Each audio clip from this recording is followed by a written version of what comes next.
Welcome, Grimdarkers, to Tales from the Old World. I'm the barbarian librarian Dave Warhammer, and I'm joined again by my trusty Basset Hound Cave Squig hybrid, Tobias. I mean, look at that face. So handsome. You're probably wondering, who is this guy in the background? Well, Steve does fuck all. Just stands there. But still takes his wages at the end of the month, of course, to pay for his 8 ugly children. Keep it in your pants, Steve. Fucking Steve. We're sick of him, aren't we, Tobias? Yes, we are. So handsome. Today we are talking again about Warhammer 6th edition and one of their most enigmatic armies, the High Elves, with veteran player and tournament winner William Legg. He talks through the strengths and weaknesses of each unit and how to use them effectively. We go through all the magic items and how to use them, what situations to use them, how to really master their spells. And also this is just really helpful for people who want to play against High Elves and work out what all this nonsense they're going to do. I do apologise about the audio in this episode, as some goblin got in and messed with the wires. Probably Steve's fault.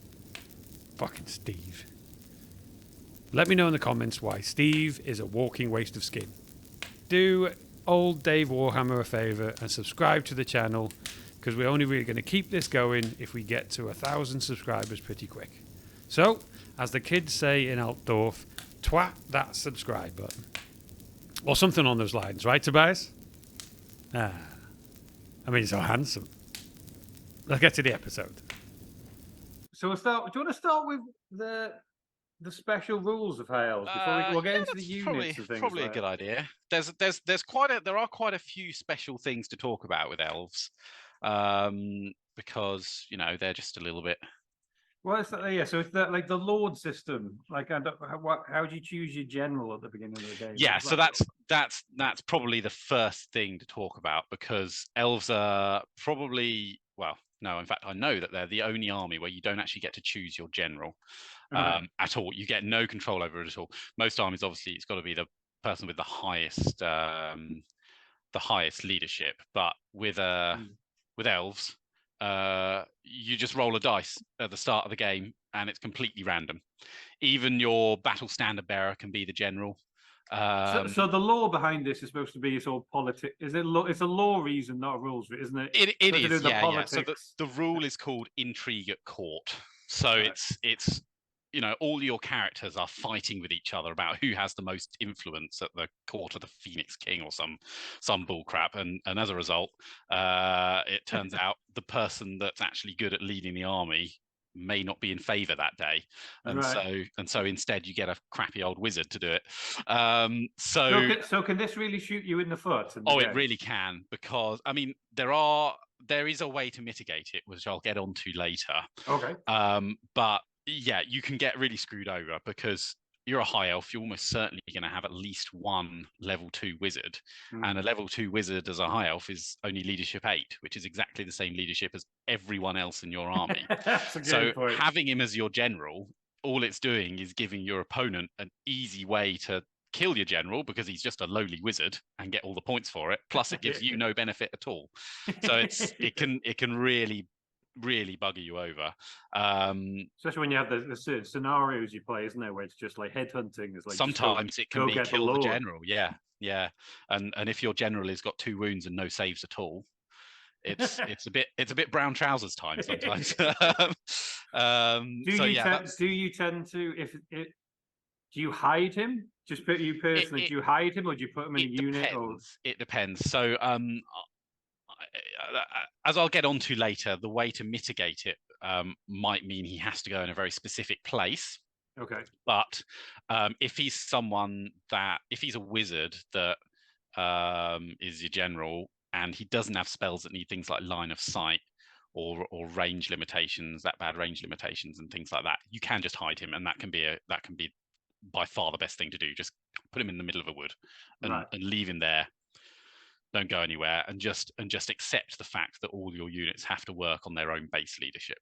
Okay, yeah. Well, it's not bad. Eight is okay. Eight is okay, but when you're as expensive as an elf, 8 feels not as good as you want it to be a lot of the time. You fail the 8s more than you'd like. Right. And chaos players will know that pain as well, because Yeah, no, you're right. all Actually, they have. I do. Yeah. You do, and you've got to take psychology tests quite relatively often, and break tests and things. Yeah, it can be really painful. I'm amazed with chaos how often I use the undivided reroll. Yeah, and that's I'm such a amazed great how help. how often I use it. It's like it's really and shouldn't. you'll notice when you put a mark of Zinch on something, you really miss it as well. Yeah. Sorry, the intriguing call. We're getting distracted again onto other armies. That's all right. So yeah, it's not a 3-minute interview. That's the point. No. This isn't what is it? A 30-second TED talk or something. So that's the intrigue at court. That's one of the easier rules to explain. One of the other rules that they have, which is easy to explain, is that if you have a mage, a wizard in your army as a high elf, you always get +1 to dispel, which is a really nice little benefit, because if you think, for most armies, that's a 50-point magic item. Yeah, you're which you get for free for having a wizard, and you're always going to have a wizard, at least one of them. But it's only if mages are alive. So if you kill all your mages, the army doesn't get it as a bonus. Exactly. So if your mages are dead, you don't get that bonus anymore. But it does. You can stack that +1 with the Staff of Sorcery. Is it called the Staff of Sorcery? So the common magic item. So essentially, you get +2, which will give you +2. You could also stack that with a Truthsayer to give you +3 if you really wanted to. Yeah, you can do some things there. Yeah. I'd be furious. You would be absolutely disgusted, wouldn't you? That's one of their. That's just a really nice little bonus that is so useful. Well, I think so. I quite like about, especially the game and the lore, is, again, as I started as a Dark Elf player, the Dark Elves tend to have the opposite rules. They do, yeah. They have +1. They have +1 to cast. Yeah. So you with this belly of cast. Yeah. So yeah, that's interesting. Yeah. So if you're in a Dark Elf High Elf match, it's just completely a wash. Yeah, that's it. Yeah. But which brings me on to another one of their rules, which is specifically for Dark Elves. If your opponent contains any Dark Elf units, I think it's any Dark Elf units. I can't actually find the rule in this book. Anyway, you're immune to panic, basically, against Dark Elves, which is a nice little... I didn't actually know that one. Yeah, your whole army is immune to panic. Dark Elves, in return, get hatred. They do. Which is a lot better, but don't worry, Dark Elves are a lot worse, so it's fine. Yeah. Well, that's the thing. Well, the Dark Elves are going to try and shoot the hell out of you. So if that avoids if you don't have to take the panic tests, it's you're never going to run away from that. It's kind of a cheeky little something.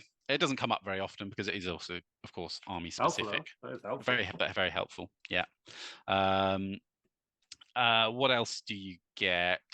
Oh yeah, and then we get on to a few, like, I guess, hidden army bonuses. Oh, go on then. So that you don't really find out about in the High Elf book, but they are there if you look carefully. What do you mean? So magic items, when you're a High Elf, all your magic items are about 20% cheaper than everyone else. Really? I don't notice these things. No, and it doesn't mention this anywhere in the book, but if you compare all your magic items to, like, things that do the equivalent abilities in other books, it's about a 20% discount, and all your common magic items are discounted as well. So you get Dispel Scrolls for just 20 points. Oh yeah, you do. Right. And War Banners are 20 points as well. Power Stones 20 points.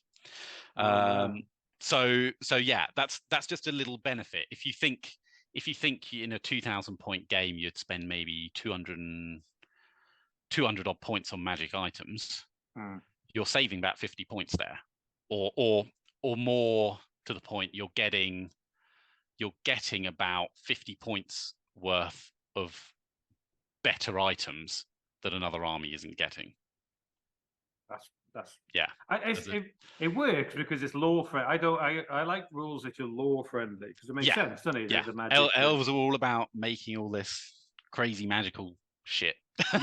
Yeah, we'll get into. We'll have our we'll get into, and there's some nasty stuff there, and it helps that this nasty stuff is cheap. Cheap for what it does. That is a very good hidden rule. As you say, it is a cheeky little hidden rule. And when you consider that, basically, you want to max out on your magic item allowance because you're getting such good value out of it. Yeah. The next kind of hidden thing, which is a bit less hidden, I suppose, but also relates to magic items, is a lot of your unit champions can have magic items. I didn't know that either. You mean not the banner or anything like that? Not literally, the banner, the unit champion. The banners can often have magic banners as well, but unit champions with magic items. Now, there are a couple in particular, which I'll get onto, which are very, very good on a unit champion. They're just such a great little bonus. Can any other army do that? I don't believe so. There might be some special units, special lists and things, but I'm not aware of any off the top of my head that can do that. So yeah, it's just a cheeky little thing. I think I get when I play High Elves. I think I get in this just depressed state when it comes to anything magical. That it's just like, yeah, whatever. I don't look into the intricacies of who's got it. It doesn't matter what someone's telling you. You just probably think, yeah, you probably can do that. yeah, that's it. It's like that sounds like something else would do. Yeah, especially when you've got a unit. If they've got a unit with a mage in it and maybe a lord in it, so there's a third guy in there that could actually have something too. Yes, there's a champion in. Absolutely. I did not know that. Yeah, I will look out for that. It's all these things that are exactly why if you say the word High Elves on, they just go, oh, a massive load of wankers, because they're just. Not very likable, are they? They just get all this crap that no one else gets, and they just go and hit you around the head with it. And then, well, I've always, especially as I started as a Dark Elf player, you kind of naturally start hating High Elves. Yeah, it doesn't matter if the lore thing is, because usually when you go up against them, you have the opposite of what they have, but they just don't seem to have the same punch. Yeah. Magically, it's exactly true. You start hating them. I'm always that's the army I'll never have. But after this conversation, it might be but everyone else starts hating them too, because it just seems like the High Elves think they're better than everyone else, and as it turns out, they kind of are. I do get satisfaction out of beating High Elves. Yeah. That's completely. Yeah. Rather than, I should have taken that. Or there's certain armies which you kind of expect to win when you've got certain armies, depending on the play. And they're nice and squishy, so you really carve through them quickly. It's a nice thing to watch. To be fair, though, it still takes a good general to control an army and use High Elves well, because I've hammered some High Elves going. Yeah, High Elves. Why did I do so well? Because it was myth. But it wasn't me doing anything good. It was them not using High Elves properly. Yeah. Probably trying to get into combat too much. Well, I'm sure we'll get onto this. Yes. Because there is one final. It's kind of hidden to a High Elf, because you wouldn't notice it if you're a High Elf. But it's probably not hidden if you're an Orc and Goblin player, because Goblins fear Elves that they don't outnumber 2 to 1. That's right. And it's actually is it on the out? They don't outnumber. Oh, that's an interesting. They have to. Goblins have to outnumber an Elf 2 to 1 to not fear them. Oh, okay. Yeah, and that's even as a Goblin, that's actually quite tricky. So against Goblin armies, you might be right against cavalry then. Well, even cavalry, like you're double your unit strength 2 for each model, so it's. Yeah, a small unit of cavalry. But it's goblins. No. Then one runs, they panic, another one next to them. Exactly. Yeah, the Goblin High Elf matchup is probably the best or worst, depends on your point of view, doesn't it? Probably the best matchup you can have as a High Elf player, because you're just going to walk all over them, I would think. Yeah. Take a good greenskins player. Right, you need an Orc. Don't have 2 Goblin units next to each other. Don't have 2 goblins next to each other. Have a sandwich, an Orc sandwich in the middle. It doesn't care if you run away. But that's helpful. I suppose it's lore friendly as well. But that could be rough. It's another one of those. It's about the lore things. Yeah. But that could be rough. That could, didn't it? It can be really rough. Yeah. You might not even get to use those fanatics. That's a good point. Should we go through the actual individual units? Let's do that. Let's do that. So we'll go through the units and then kind of what's the typical army. Shouldn't take too long to go through them all, because they don't have that. No, it's more. We'll go through the pros and cons of each unit. What's their special rules and things like that. So I guess we'll start at the top, shall we? Yeah. A big shiny prince. He's obviously your lord choice. I mean, he's got an elf stat line, so he's an okay fighter. He's very fast, but he's that toughness 3 though. he's Isn't toughness it? 3. He's It's an that elf. he's got to fight first. He's got to have He's got to fight first. He's got to get some wounds in before he gets walloped. Would you? Would you? How often do you like put them on dragons? Or do you always put them in units or griffin? You can have griffins? This is the thing with a prince, because you don't know he's going to be your general. His leadership 10 doesn't necessarily mean anything. So, as where I'm concerned, the only reason to take a prince is to take the dragon or the griffin. Okay. Otherwise, you want the archmage. Right. So because you want the magic, and it's mainly because he is only toughness 3. You can't get that good an armor save on him. He's really hard to protect, and he's pretty expensive. So the only reason to bring him is for that big terror causer to have flying around, threatening flanks, or in the case of dragon, whacking that big old breath template down. There is a case. Do you rarely take one these days? The army I run most with High Elves is all cavalry, which I'll get into why that's good in a moment, I suppose. And in that army, I use the dragon. Okay. Because I think it serves a really good purpose in that army. But dragons, it depends who you talk to, but the general consensus is I find that they're not really the meta choice, I suppose, because they can be very easy to kill. And particularly when you've got an elf riding it, the elf riding it is really vulnerable to even small arms fire, bow shots. You're going to get some randomized 5 and 6s, aren't you? So you're going to get some of them. He's only toughness 3. You can't give him that good an armor save. Yeah, especially when you're going up against Dark Elves, repeater bolt throw, unit attack, 20 bolt shots. Throws are horrible against dragons. They do so much damage against dragons that it's quite a scary thing to fight up against bolt throwers when you've got a dragon. But they can, on the other hand, be super powerful. They're dragons. I mean, if you get one into the flank of a unit, it's pretty grim all round, isn't it? I always say as well. I always hate having to use a dragon to artillery hunts. I mean, it just seems like this is a waste of points. It's good. It can feel like that, but if you have a dragon and there's a lot of artillery, you need to do that so that your dragon doesn't die. And that's kind of the hit and miss nature of them.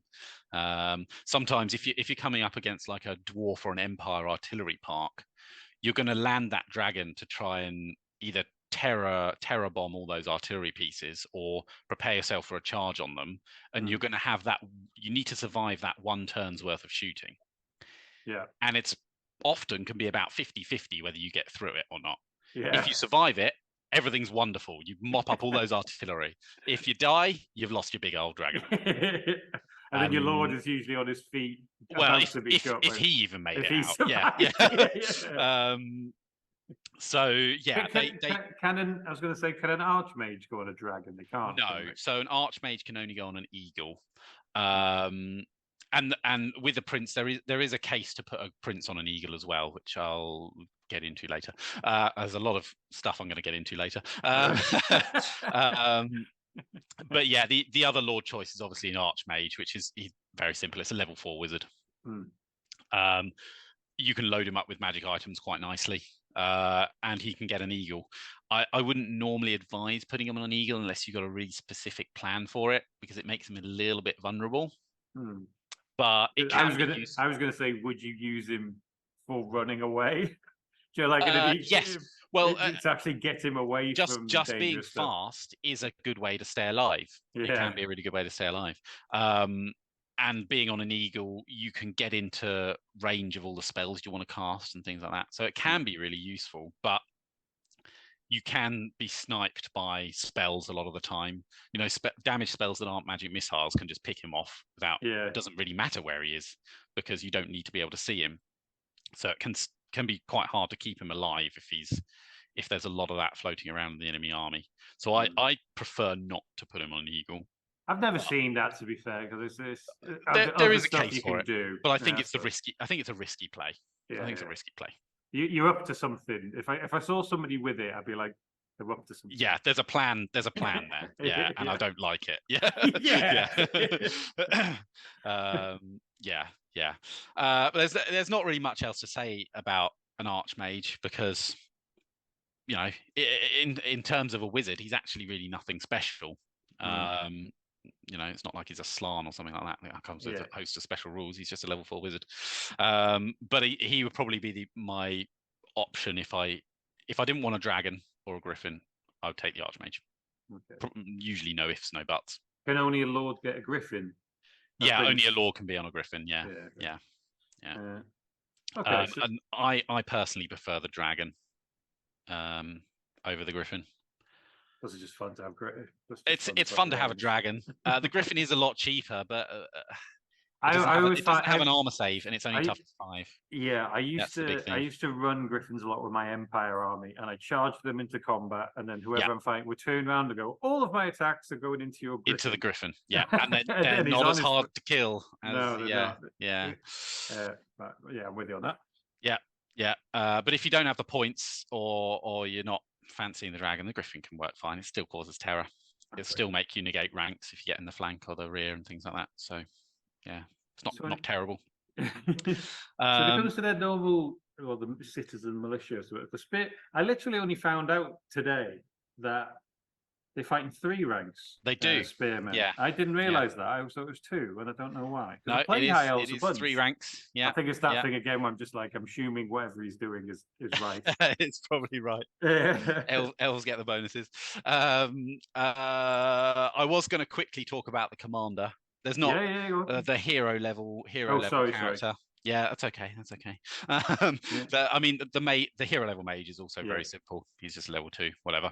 But the commander does have the option of going on an eagle as well, and that's a similar type idea to putting like your Empire captains on Pegasus type things. So that's an artillery hunter. That's an artillery hunter. It can be quite a nice mage hunter, maybe thing you can do. Yeah, it's just a little flying mount that you can get on a hero, which is always a nice option to have in an army. It's just a handy little thing. Going up against vampire counts or something, you want to get some necromancers or necromancer hunting. Yeah, wizard hunting. Yeah. You can also. I'm going to get to this later too. You can turn a hero on a wizard into a really budget dragon. It is possible. So that can be fun as well. Okay. But yeah, that's really all there is to say about the magic item section heroes. Of this is going to be that's going to be the longest part, I think, and we're already running out of time.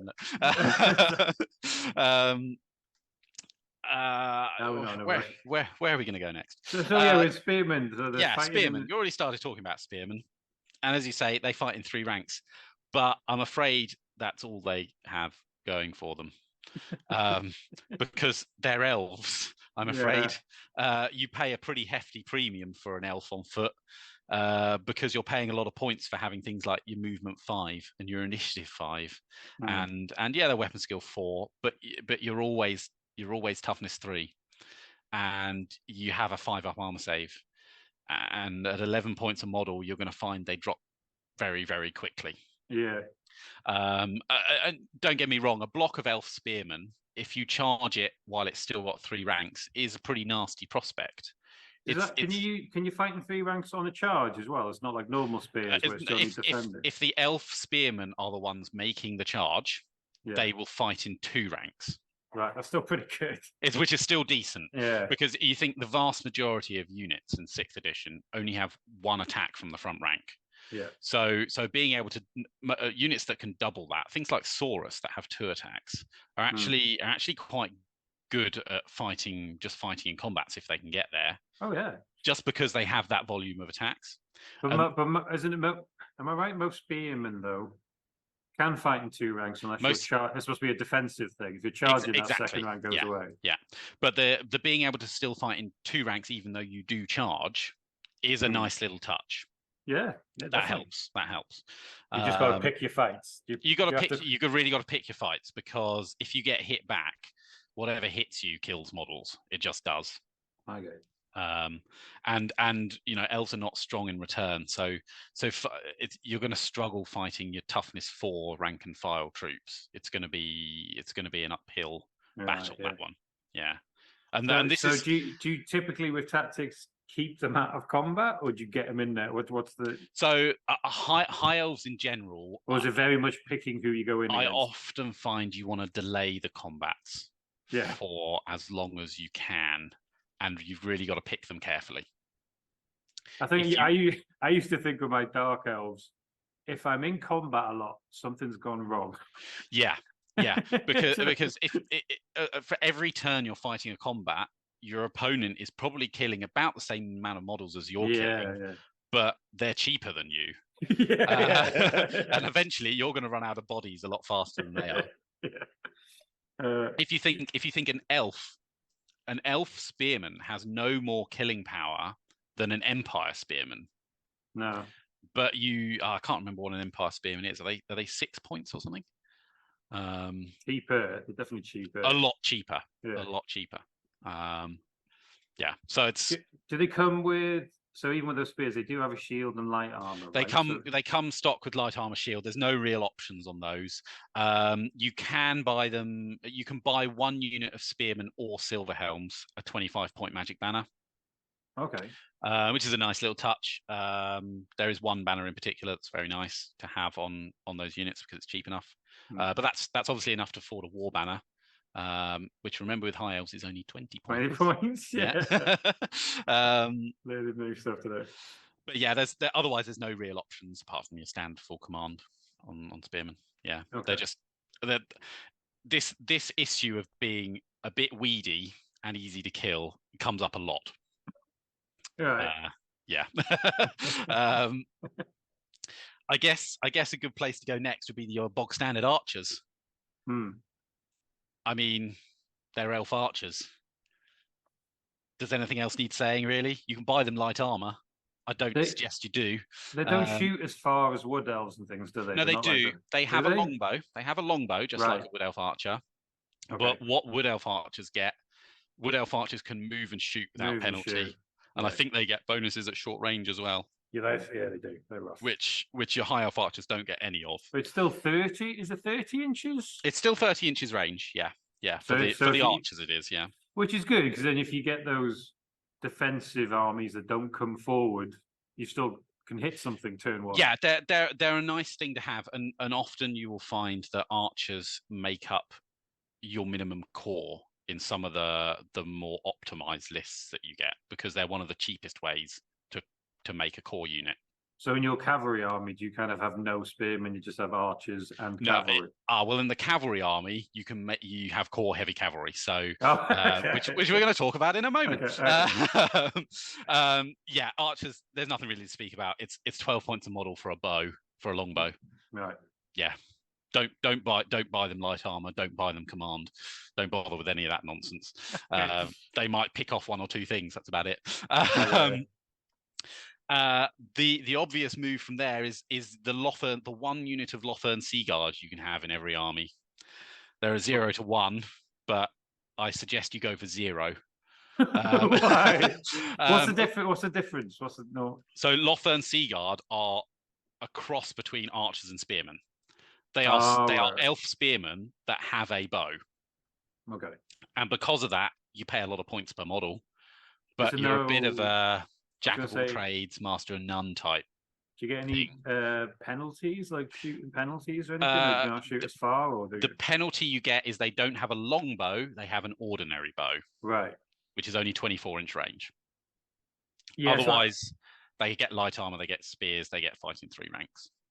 Yeah, I'm getting the sense that high elves should just be your unit should have one purpose and stick to that purpose. That's the best. That's mainly why Lothern seaguard don't quite cut it because you're never quite doing what you want them to be doing. You're not Or always they could shooting. leave. You're not always fighting the fights. Or they could leave you undecisive in a They weird can leave way. you undecisive. The formation that you want to shoot stuff with is very different from the formation you want to fight stuff with. So there's always got to be a time when you do a reform in the middle and add and reduce ranks and things. It just makes it a bit awkward and cumbersome to use. And in return, it's a whopping 15 points a model, and it's just. Is there any rules that they can shoot in 2 ranks or anything like that? Or... No, they don't get anything like that. They fight in 3 ranks like your other spearmen, but that's their only. They could just shoot. So pretty much, if you're in a unit, just your first rank shooting. So like you could have just exactly. If you're in a people shooting block of 20, you do get your 5 shots. Yeah, points. Yeah, especially for all the points, that's a bit of a. Yeah. I don't know why you do that. I don't see him a lot. I don't come across. No, him you a don't, lot, so and there's a good reason for that. Yeah. Your final core choice, and in my opinion, the best core choice, are a unit of silver helms, which are heavy cavalry. Now, not everyone in the Warhammer world gets a unit of core heavy cavalry, and the armies that don't are usually quite jealous of those that do. And silver helms are among the best. Is that a 2-up armor save like heavy cav? Well, they don't start with a 2-up armor save. Right. Awkwardly, they as base they only come with light armor and a barded steed. Okay. So that's a 4-up save. But you can upgrade them to have both shields and heavy armor. And as far as I'm concerned, there is no reason why you'd ever not do that. It's you have to ignore the toughness and remember the armor. So it's like you're going to get wounded, and the armor's got to get you out of that trouble. And that's partly why they're one of the best units. You are always going to get wounded. You're only toughness 3, but that 2-up armor save does so much work. So much work. Unless someone's hitting you with strength 5, 6, or 7. Yeah, when you start getting up in the strength, but at that point your toughness wouldn't have saved you anyway. So at least you're not wasting points on that toughness. Exactly. Yeah. And the beauty about silver helms is that they have an elven steed. This is not something I've spoken about yet, but an elven steed is movement 9, which is huge. Yeah, that's a long way. Now, one of my biggest gripes is although they don't come with shields and armor as standard, they do come with barding as standard. So you can't ever have them with movement 9. Right. Oh yeah. Because that is something I might actually consider, having a 3-up save but movement 9. But it's not an option. Oh yeah, that's a pros and cons. Well, especially if you have 2 units of silver helms, which I'm assuming lots of people do. You could have one which is the tank, one which is the tank, one which is a bit speedier, one is the fast one. Yeah, a sort of like more like a medium cavalry. Yeah, exactly. Yeah, that's a good point. But yeah, even with barding, they become movement 8. And this is something to point out. Actually, this is a very common misconception that a lot of people think that silver helms have a special piece of barding that elves can get, which is called Ithelmar barding, and that does the same as normal barding, but you don't suffer the movement penalty. So you'd still be movement 9. Okay.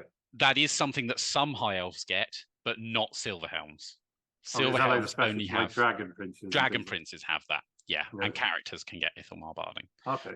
But silver helms, it's quite a common misconception that high elf players. This is the whole reason. This is the whole reason I'm doing this podcast, so I can stop going. Okay. Yeah. And I can just start looking out for these high elf guys. for this little trickery. Absolutely battering me. Now I can go. Excuse me. Will said. I said. Check your book.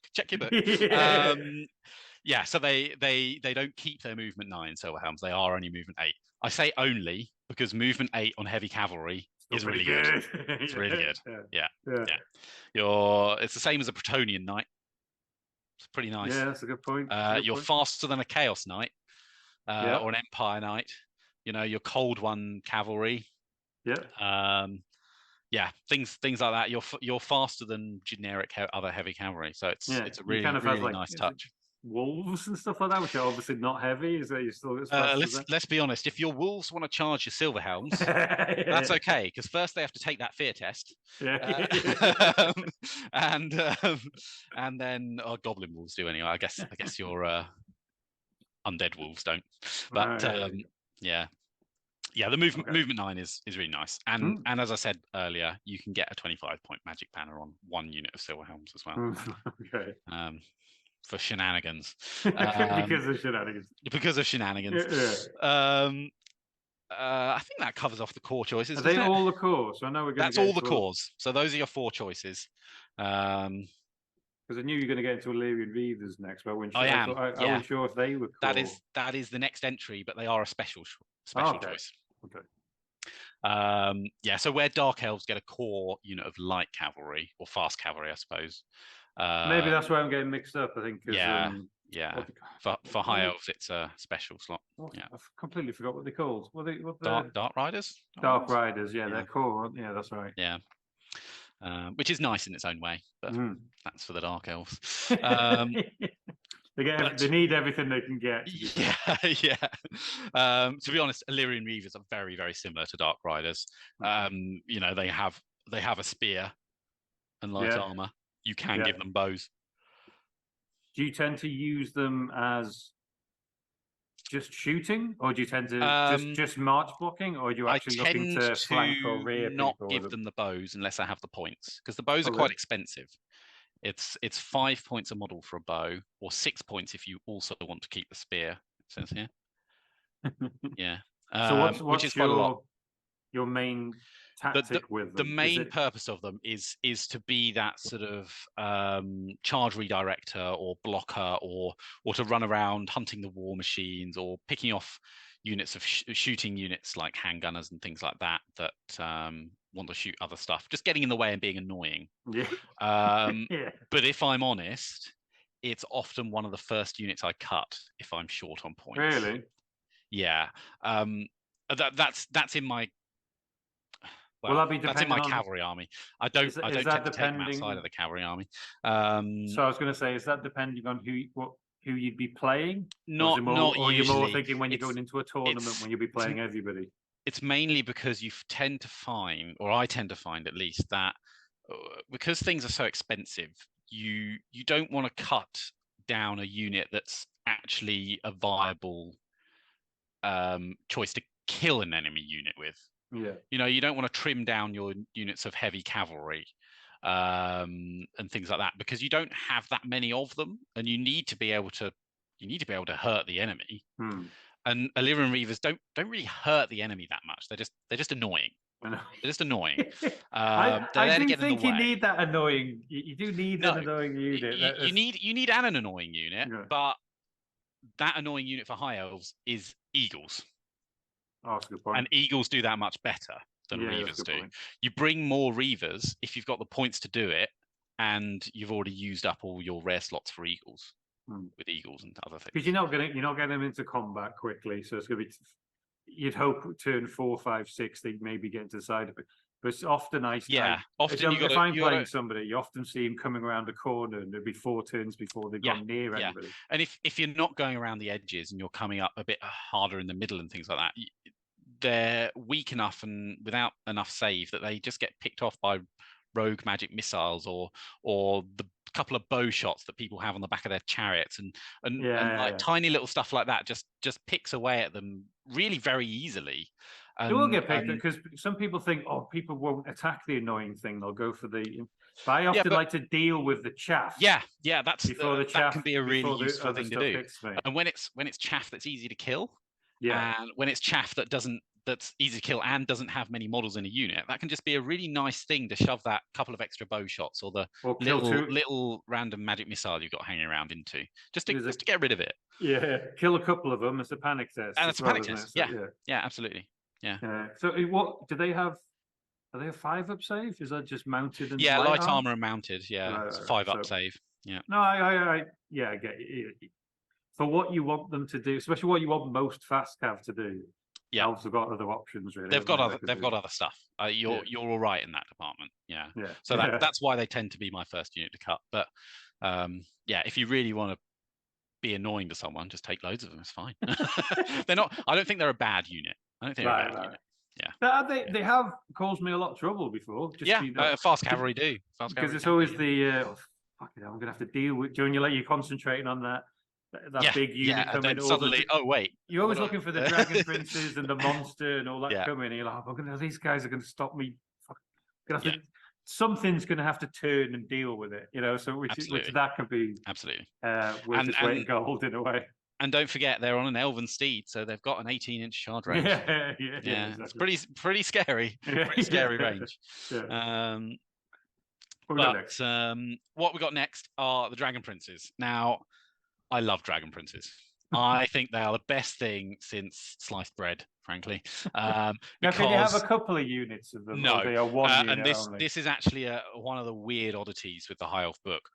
Almost all of their like elite funky units are 0 to 1. Right. So when you start, if you start playing games like around 4,000 points or something, and you're sitting there thinking, all right, what else do I buy? Can I have another unit of Swordmasters? No, you can't. Like a 4,000 point game, your army is going to be filled with core choices because you can't bring anything else. That's interesting. I never really thought everything about is 0 to 1. You think the extra 1,000 gets you one of everything again? Yeah, but another rare choice, another special choice. But it doesn't. Really, because you just can't have them. You're not allowed. And okay, a lot of them you might not want to, but you are forbidden from doing that. And Dragon Princes is one of them. They're a 0 to 1 choice, so you can only have one unit. So but I think that's fantastic. Do they have what's the armor called that we talked Dragon about? armor. They have dragon armor. The Ithelmar. Yeah. So they can move 9. They can move 9. So what you have here, and I'm going to go out on a little bit of a limb here. I'm pretty sure it's correct. They are the fastest heavy cavalry in the game because they have a charge range of 18 inches. 18-inch charge range with a 2-up save. Yeah. Is pretty bonkers. That's pretty bonkers, that is. Are they immune to fire? Is that what they are? Okay, so they have dragon armor. This is a special piece of equipment for High Elves. Right. And it is also the source of another piece of misunderstanding sometimes. But dragon armor is heavy armor. Right. That makes you immune to attacks that are quote unquote pure fire. What does that mean? Breath weapons, basically. Oh, that's it. So the law of fire. Law of fire. You're immune to the law of fire. Right. You're immune to breath weapons. You're immune to. There are a couple of spells in the Elven law that are flaming as well. I'm meaning to argue this previous. Tzeentch. You're not immune to Tzeentch. You're not immune to Tzeentch. It does specify that. Could you? I know this is a Tzeentch talk now, but I remember because I use Tzeentch a lot, and I always forget in terms of after the game going. Hang on, they're all called red fire, green fire. Yeah. Are they? Could they be counted as flame? No, I think it says that in the Chaos book. Actually, they don't count. I've just never looked into that. It's always like driving home after playing wood, after getting hammered by after wood playing elves. Wood Elves. Yeah, and you're thinking, that magic missile. I could have put that on a tree. Or Tomb Kings. Tomb Kings. Yeah. Just burn those mummies. I think that's me. Just that's reaching that one. That's just any excuse I can find. There are, to be honest, the dragon armor. There aren't that many uses for it. You can put it on all your combat characters. Oh, so it doesn't come as standard? Is it something that you? No, it comes as standard on Dragon Princes, but not on characters. You can buy it, but you can also just buy plain heavy armor, which I prefer to do unless I happen to have a couple of points left over at the end, because you just don't need it for most of the time. Okay, so are these guys 1-up or 2-up? These are 2-up, and that brings me on to one of the misconceptions of dragon armor that some people, rather erroneously, have got it into their heads that it gives you a 4-up save, but it isn't. It is just heavy armor. They think it's the equivalent of full plate or Gromrel armor because it's a special armor. Right. But it's not. Right. It does say it's just heavy armor that makes you immune to fire. Okay. Yeah. So it's that plus bard plus barding plus shield. Yeah. Okay. Right. So the dragon princes have the 2-up save, just like your silver helms will when you buy the upgrades that you have to buy them. Can anything on High Elves get a 1-up save? You can do it with heroes if you buy enchanted shields. Yeah, things like that. I think if I've ran up against a 1-up. It's not I'm starting to make a list in my head. You see, after this of armies that can do. People have played. No, people have played. I'm sure they said 1-up save or something. Yeah. It's I think most armies it's doable, but you don't necessarily want to because you've got other things to spend your points on. But for me, the reason I love Dragon Princes, if you compare them to a Silver Helm, they're only 3 points more than a Silver Helm, and I think that 3 points is a good spend just for the extra movement point. Have they got 1 extra leadership as well? They also have 1 extra leadership, 1 extra weapon skill, and 1 extra initiative. So I didn't know it's the initiative. Yeah, initiative 6. I mean, you're rarely going to need that over 5. Yeah, but it's all of those things for 3 points is an absolute bargain, in my opinion. It's a complete bargain. Even though the movement, as I say, the movement 9 alone for 3 points, I would take that. I would take that most days of the week.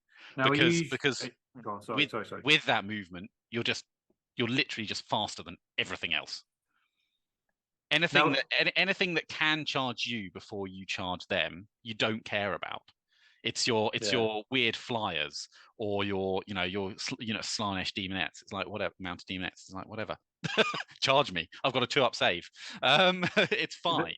Are you coming with ranks of these? Are you coming with 10 of them? Or usually bring 10, right. And this is something I think is true of most armies, or in general in Warhammer. Heavy cavalry. To make the best use out of your heavy cavalry, a unit of 10 is what you want. I agree with that. I think maybe if you got a character in there, I would only go with 5. If you can make exceptions for good, powerful characters, which is why, and I usually make exceptions where it's just too many points. So like Chaos and Lizardmen, for example, it's just too many points. But your Empire or your Elves, you want a unit of 10. Yeah. That gives you a rank. It will, by the time you've killed some of your enemy, it will probably also give you outnumber. Yeah, you're right. And between a rank and outnumber, there's 20 technically, isn't it? Yeah, because it's 20 unit strength. Between a rank and outnumber, you can think of that as an extra 3 combat res that you wouldn't have got before, because the outnumber is a equivalent of a 2-point swing. Because your opponent doesn't get outnumber. So for the cost of that rank, you're getting 3 combat res.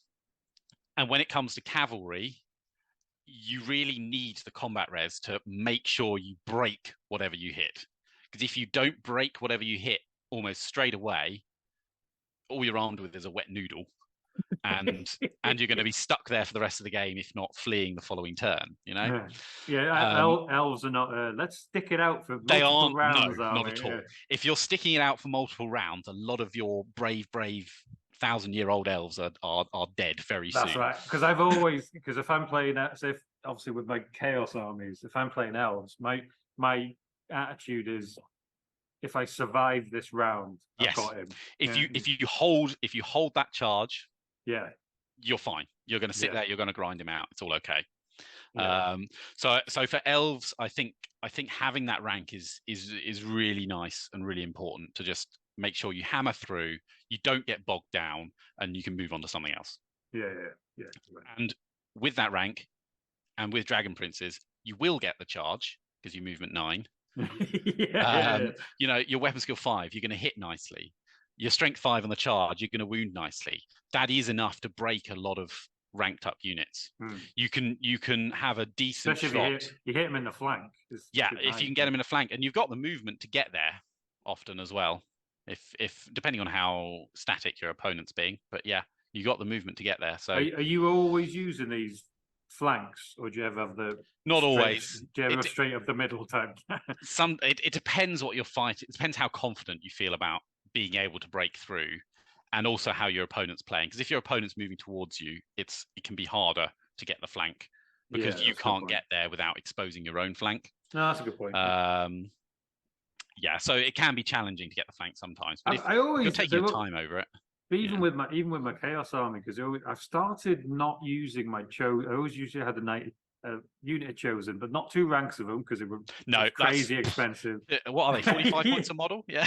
Christ. But I always kind of feel that they're too expensive just to try and get into flanks. Yeah. It's another. So it's kind of like you kind of need to hammer them, but then if you're pulled into lots of ranks and unit, you can get chased off and you can delve some some damage. Yeah. But then if they survive, you're kind of knackered on the Chaos Knights are a bit of ranks outnumbered. Yeah, they are. Banner. And that's what cavalry have to overcome. It's that standard 5 static res, and and going back to the arguments for having 10, if you imagine that 5 static res for a unit against a unit of 10 cavalry, you hope you get rid of the outnumber. That's 1 of that static res. You hope you get rid of that rank. That's 2 of that static res. You've got outnumber yourself. So that's 3 of that static res. Suddenly you only need to kill 2 to draw that combat. And you've got lances. You're on the charge. Champion's got 2 attacks. Champion's got 2 attacks. Whack a character in there for that extra little bit of oomph. Yeah. And you got something going, I think. Yeah. All right, so you don't go with never leave home without a unit of. I very rarely leave home without a unit of Dragon Princes. They can also have a magic standard worth 50 points, which only in particular. We'll get there. We'll get to the magic items. Do you want to go in that bit? Do you want to go in that bit if it's only for Dragon Princes? It's not only for Dragon Princes. Or this is one that you'd only use it for the. This is one I always end up putting on the Dragon Princes because it's what I find to be the best one to put on. It's got nothing to do with making the Dragon Princes better. Right. It's just a great item. It's called the Banner of Sorcery.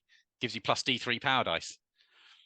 And it's fantastic. And I stick it on the Dragon Princes because if I really want to keep that around and not have that disappear, the Dragon Princes are fast enough and tanky enough and have high enough leadership to keep it safe. Right. Rather than putting it on the other units that can have it, which are mainly infantry, elven infantry, which have a tendency to die quite quickly. We'll get into magic, but what's the typical amount of power dice we're going to see against? I would say if you've not got a high elf list that has between 8 and 10 power dice, at least you've buggered it up. Yeah, because I was saying I was playing somebody recently who had 15 or 6. I think they came with 15, but they had something else which gave them. I think it was like a D3 extra. Yeah, the Banner of Sorcery, I expect. Was it? Of course. Yeah. Oh, so it's not. It's D3 extra power dice. Extra power dice. Yeah. Is that turn? Yeah. Every turn. Yeah. Every turn. Yeah. So it's not like D3 at the beginning and they always get it. It's like each turn. No. Every turn you roll again. Yeah. So that was it then. So we had 15 plus that. Yeah. It's pretty. It can get quite out of control. It's usually that turn 4 where both of my dispel scrolls are gone, and I'm looking down at my 4 dispel dice. It's good. Right. And he wouldn't roll any miscasts because my only hope was. That's your only hope, isn't it? Yeah. I think he was doing Heavens. So he had second sign. Was it second sign of ammo? Yeah. And then, so that had 15 power dice, and any miscasts he did. Yeah. The second sign got rid of that. Then he diddled you then. Did he? Because you cannot re-roll out of a miscast. Right, there you if you roll that double 1, you can re-roll the 1 all you like. You still count as having miscast. Okay. So I think that's me again, just going. Help with that, but fine. Yeah. Sounds like something else would do. Fine. That's the whole point of this conversation today. It's one of those lesser known miss. To be fair, I don't think he did a load anyway. I think he just rested in from like 1. That's why I thought I'd get every turn. He's got 15 dice. I'm going to get 2 miscasts. What you can re-roll with the second sign is the result on the miscast chart. So you can re-roll your way out of a really bad miscast. Yeah. Maybe into a less bad miscast. I remember being so upset, so maybe I wasn't quite paying attention. You get to a point where you're just like, whatever, let's get this turn over. Just take some of mine off the board and we'll move on. Just roll your stupid power dice. I think the 8 to 10 is because there is a really efficient way to get that amount of power dice. But to be fair, I'm moaning about 50, but at the end of the day, they are a magical army. And they need it as well. Yeah, if they don't exactly. If he didn't have that, I would have absolutely hammered him. Yeah. Elves without magic will get stomped left, right, and centre. Yeah. All right. So next up, we got Sword Masters of. We got Sword Masters. Yeah, I see. You've got the book in front of you, haven't you? No. We do have Sword Masters. Not looking at a huge screen of the PDF. I love Sword Masters. I think they're really good, but I never see anyone use them. So I don't know. I've seen them a couple of times. Have you? I've seen big units. Yeah, I think a big unit is nice. I think they can also work in a smaller, like MSU style flanker or something like that. That could work quite well there. I mean, having that strength 5 on a the strength 5 without having to strike last, which is their special rule. Is excellent. You're right. Their Swordmaster's rule means you don't strike last with your great weapon. Oh, that's right. Which is so good if you're fighting a drawn out combat. And that's only an initiative order. I'm just looking. So you. Yes. It's not always strikes first. No. They're going to have higher initiative. But you're an elf. You got initiative 5, which is enough. Yeah. But if this is the unit you want, if you want to fight drawn out combat. Okay. And but you don't bring them much, you're saying? I have done. I need to paint them still, but I have done. I really like using them. I just don't see many other people using them, and I don't know whether that's just because the people I know don't have them, or I just haven't seen them. It's just a coincidence, or what have you. I don't know if it's just the way I play, but I like to have one unit, like the Dark Elves side of Executioners, obviously. It's like one unit that could just do something. that can sit there and fight. Can stick it out a little bit. Maybe if you get this fighting second with Executioners is the bit that knackers them. That's the bit, and that's the problem with Elves, you see. If you have to take the hits before you can strike back, often a lot of your attacks disappear because you've died. So the Swordmaster get rid of a rank, you know what I mean? There's 5 kids, you can get there's 1 attack back, 2 attacks back. They'll probably be all right. Yeah. If the sword, and they will do decent damage because their weapon skill 6, which is pretty crazy for a rank and file. That's the same skill as most people's heroes and things. And as I say, if you can put, even if you haven't got a hero in it, if I can give it what they call the Blade Lord, if I give their champion a magic item, you can give them a magic item. You can, yeah. This is what I was saying earlier. You can buy magic items for your champions. So you get extra attacks in or something. It's generally not best to give them a magic weapon, but there are things that are quite nice to do because you'd lose your great weapon. That's a good. Of course. Yeah. But just striking initiative order with a great weapon skill 6. You hit on 3s, you wound on 3s. It's just nice. It's just really nice. And they're not. I think they're pretty reasonably priced as well. You're still going to lose a lot if you do find yourself taking attacks back or you get charged and things like that. But that's just Elves for you. There's not much you can do about that, really. But it's similar, I suppose. All art, because I keep saying Elves, but like people like Empire in the same. They do, but with toughness. And Empire, you're cheap.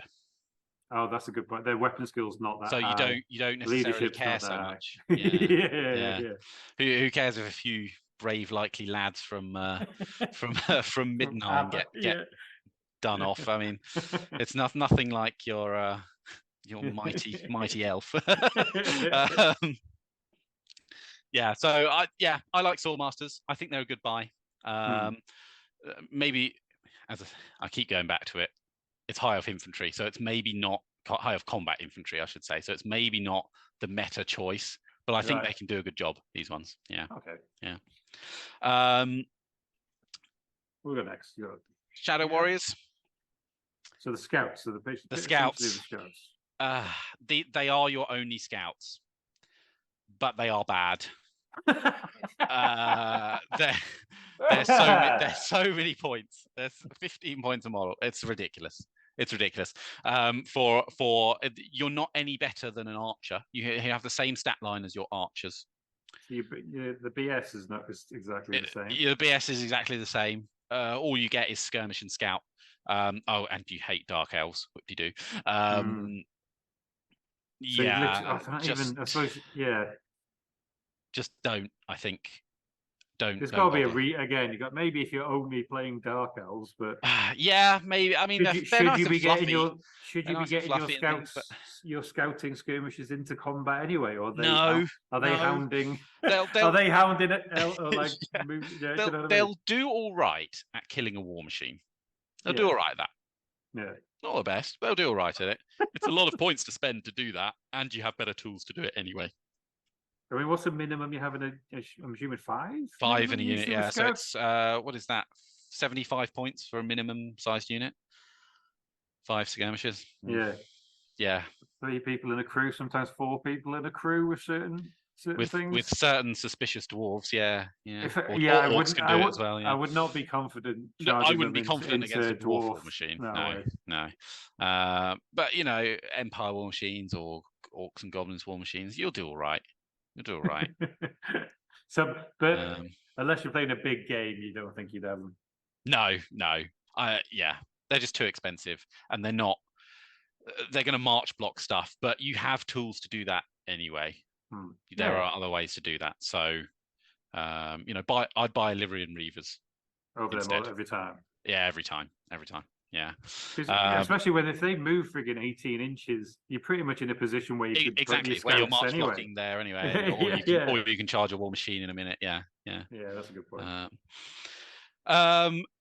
Then finally, what we've got is a Tyrannok chariot. Oh no! You got Phoenix Guard rare. Phoenix Guard are rare. Yeah, okay. Yeah. I'm going to talk about those. Stupid Phoenix Guard. But Tyrannok chariots on a happier note. They're wonderful. Yeah. They've got to be one of the flimsiest chariots in the game because they're only toughness 4 with a 5-up save, but they're movement 9. And that's the huge thing. Difference. Yeah. 18-inch range with impact hits.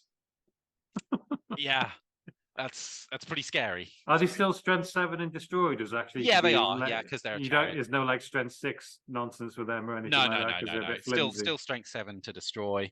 Would you ever put a character on a chariot? I don't like to do that.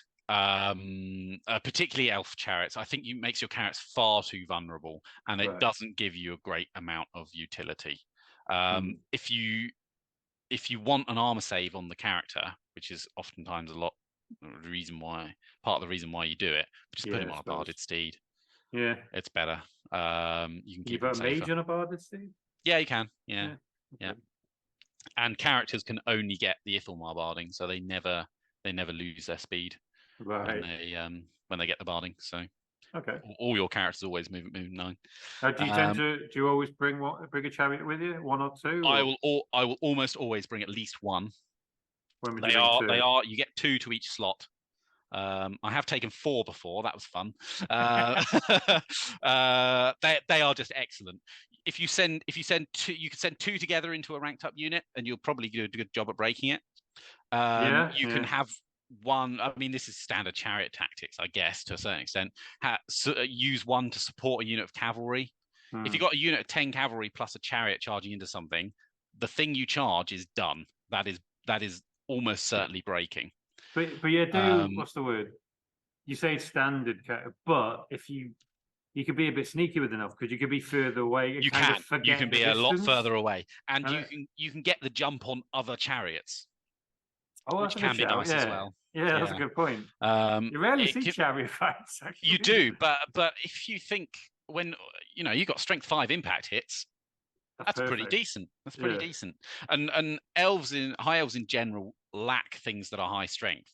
So against your chaos chariots or your dark elf chariots and things like that are toughness 5, you can actually really struggle against those to find ways to do damage to them. So having the strength 5 impact hits might be one of the best things you've got to get the jump on the other chariot. I never think about that. That's actually a really good point. You never think of choose chariots to take out chariots. Yeah, that's a good point. It's these are as fast as wolf chariots, and anyone that's been on the end of massed wolf chariots. That could be quite rough. A pretty scary prospect. Yeah. And as I say, you get 1. You can have 2 of them in 1 special slot. So you could pump out a lot of them if you wanted to. Okay. Yeah, but a really nice unit. Really nice unit. I would always take at least one. Right. Yeah. Right. Yeah. I think it's time for some rare units. Go on. Here we go. Well, and let's start with Phoenix Guard. We're starting with my favourite. If anybody knows you, they would have seen you posting on Facebook. They will. I think these are crap, and I'm trying to use them. So do you want to explain what they do? Hard. Okay. Why? So why I'm going to start by saying I love Phoenix Guard from a lore perspective. I think they are so cool. If the lore, they don't talk. They fight in silence. They fight in silence. That's quite cool. Lore-wise, they are the keepers of this flame on Ulthuan that lets them see into the future. But as part of that power, they can never speak about what they see, so they can't ever talk, and they're completely silent.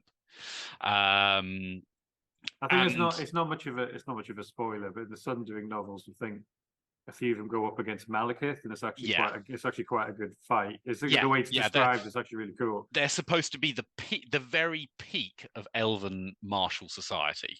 Yeah, they are the best. They're supposed to be the best. So what went wrong? Well, they're just bad. I mean, okay, so let's start with the first thing. They're a rare choice. Okay. Elven rare choices are at a premium. You need them for other units. Right. And so having to spend a rare choice on Phoenix Guard is so painful. It's so punishing to you because you can't get bolt throwers and eagles, or you can't get as many. Yeah. And those are the things you really, really want. Or need. Yeah. Or a need. Yes. Need. And that's the first problem. And so do you start thinking, if I've got a dragon, maybe I don't need the eagles, but then I'm using a dragon to do eagles jobs. So I can but then you've got a dragon, which is a lot of points. And then you look at the Phoenix Guard and you realize that's a lot of points. And then suddenly you look at it and it's like, I have no points left. And you run into all kinds of problems. So Phoenix Guard, they're 15 points a model, okay? Right. And you remember how I said you're the very cream of Elven martial society. Yeah. Their weapon skill 5, fine, it's okay. Strength 3. You'd think they do some weights. Give one unit strength 4. Because they're the big lads. They spent too long looking into the flames and not enough time on arm day, It's go to the gym, lads. Come on. Their main thing that they're really, really good at, their initiative 6. And thanks for that. This is really useful to me. And they have a halberd. So and heavy so they don't even have the. Oh, so they get +1 strength with halberd. They get their strength 4, but they don't have. So the sword masters essentially attack first with a sword masters strength 5, and these don't have that initiative order, and these don't have that. Yeah, no. They're lower strength. They're lower weapon skill than sword masters. Are they higher initiative? They are higher initiative. Yeah, cool.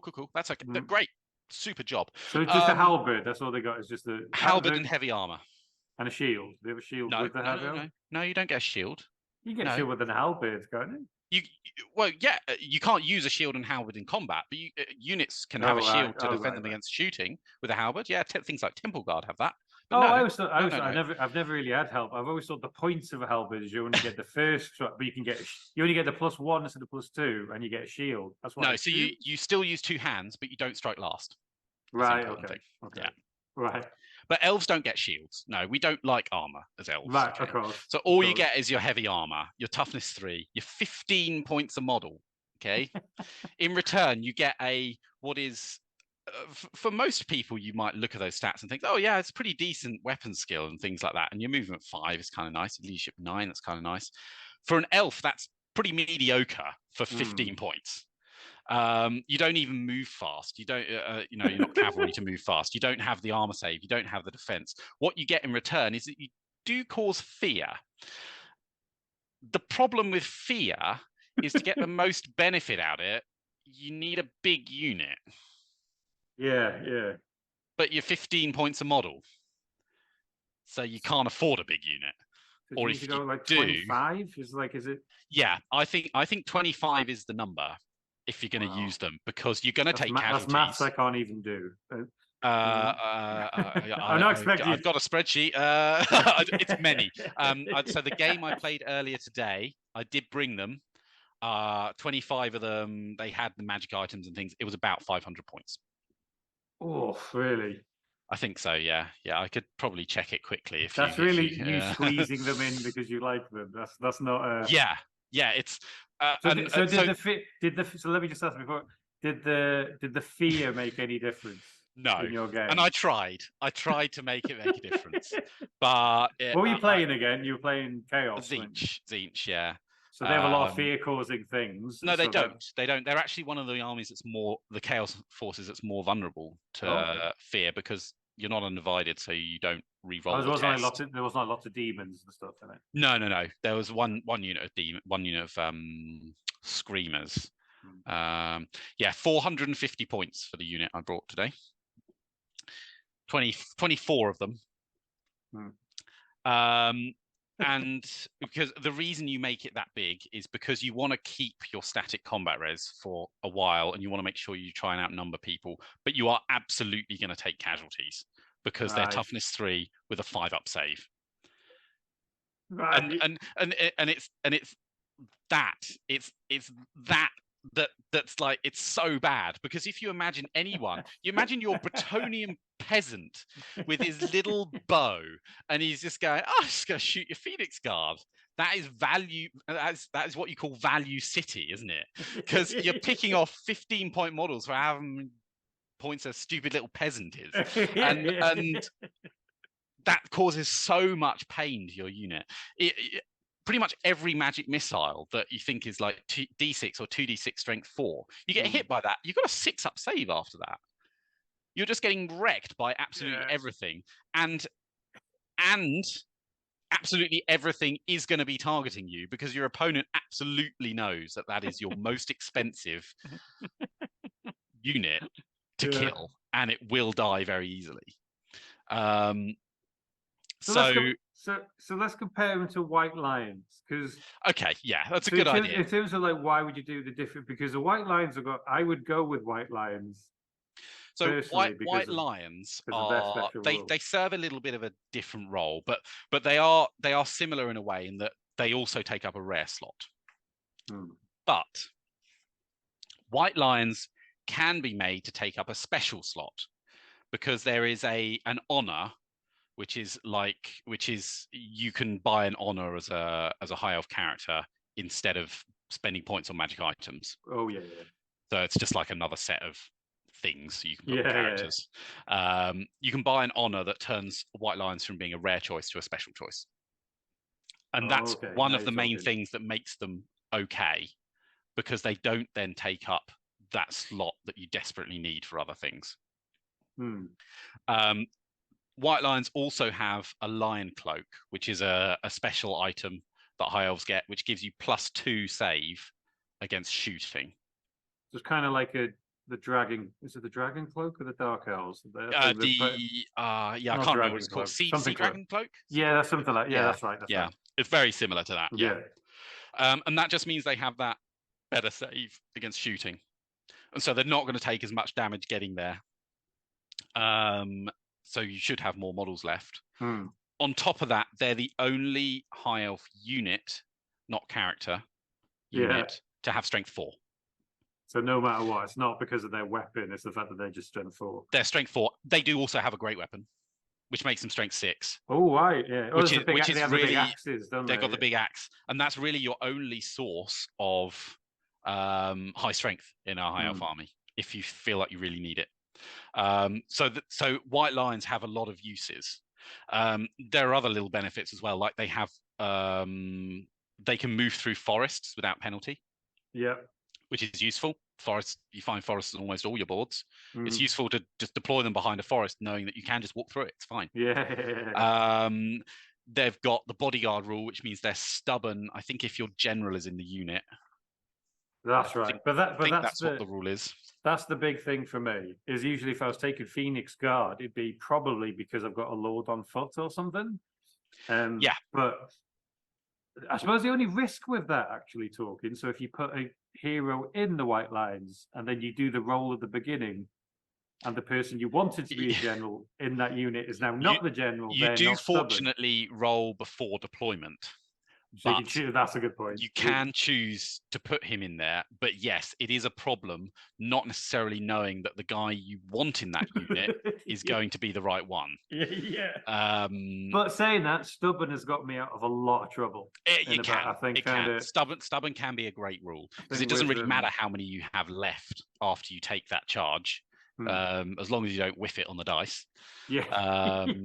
You're in an okay place. Was it the Lizard Men Guard? Was it not Tomb Guard? Is that Temple Guard? Temple Guard. Great swords. Giants. Great swords. Giants being stubborn has got me out of a lot of trouble in the past. Hammerers are the filth one. yeah, that's right. Try breaking a unit of dwarf hammerers. I'd rather have stubborn than cause fear, personally. In terms of fear can undo the stubborn. It can because you don't get it if you're outnumbered by a fear causer. That's right. But stubborn can get you out of some sticky places. So it can be a really nice benefit. But it's all of those things that White Lions have, as well as being cheaper than Phoenix Guard, that just makes them so much more viable. How much cheaper are they? They're 13 instead of 15 points. They would be my choice. I would go with 100%. Yeah. And I wouldn't even depend on who you're playing. You just think White Lions seem more well-rounded, should you say? Yeah. Because the cause fear with Phoenix Guard, if you're going against vampire counts, you're going up against demon army, you're going with everybody who's got fear anyway. That's one of the better places to use them, is to use the fear so that you don't care about the fear. Yeah, that's a good point. Yeah, that's a really good point. It's more of a protector of fear rather than a fear causing power. No, that's a very good point. Yeah. But you could argue that elves are leadership 8. They should be doing pretty well in their roles anyway. Yeah, but you'll almost always be outnumbered by your vampires and things like that. Again. Yeah. So all you need to do is have a bad round of combat where you lose by even 1 point, and your very expensive unit is running away from that horde of crappy zombies. We've all been there, and and no matter how high your leadership is, we've all rolled 12. We've all rolled 12. We've all been 10 people. We've all been auto broken by something that really shouldn't. It happens. So not allowing that to go is nice. Yeah. But you're going to stick with the Phoenix Guard anyway, just because it's fun.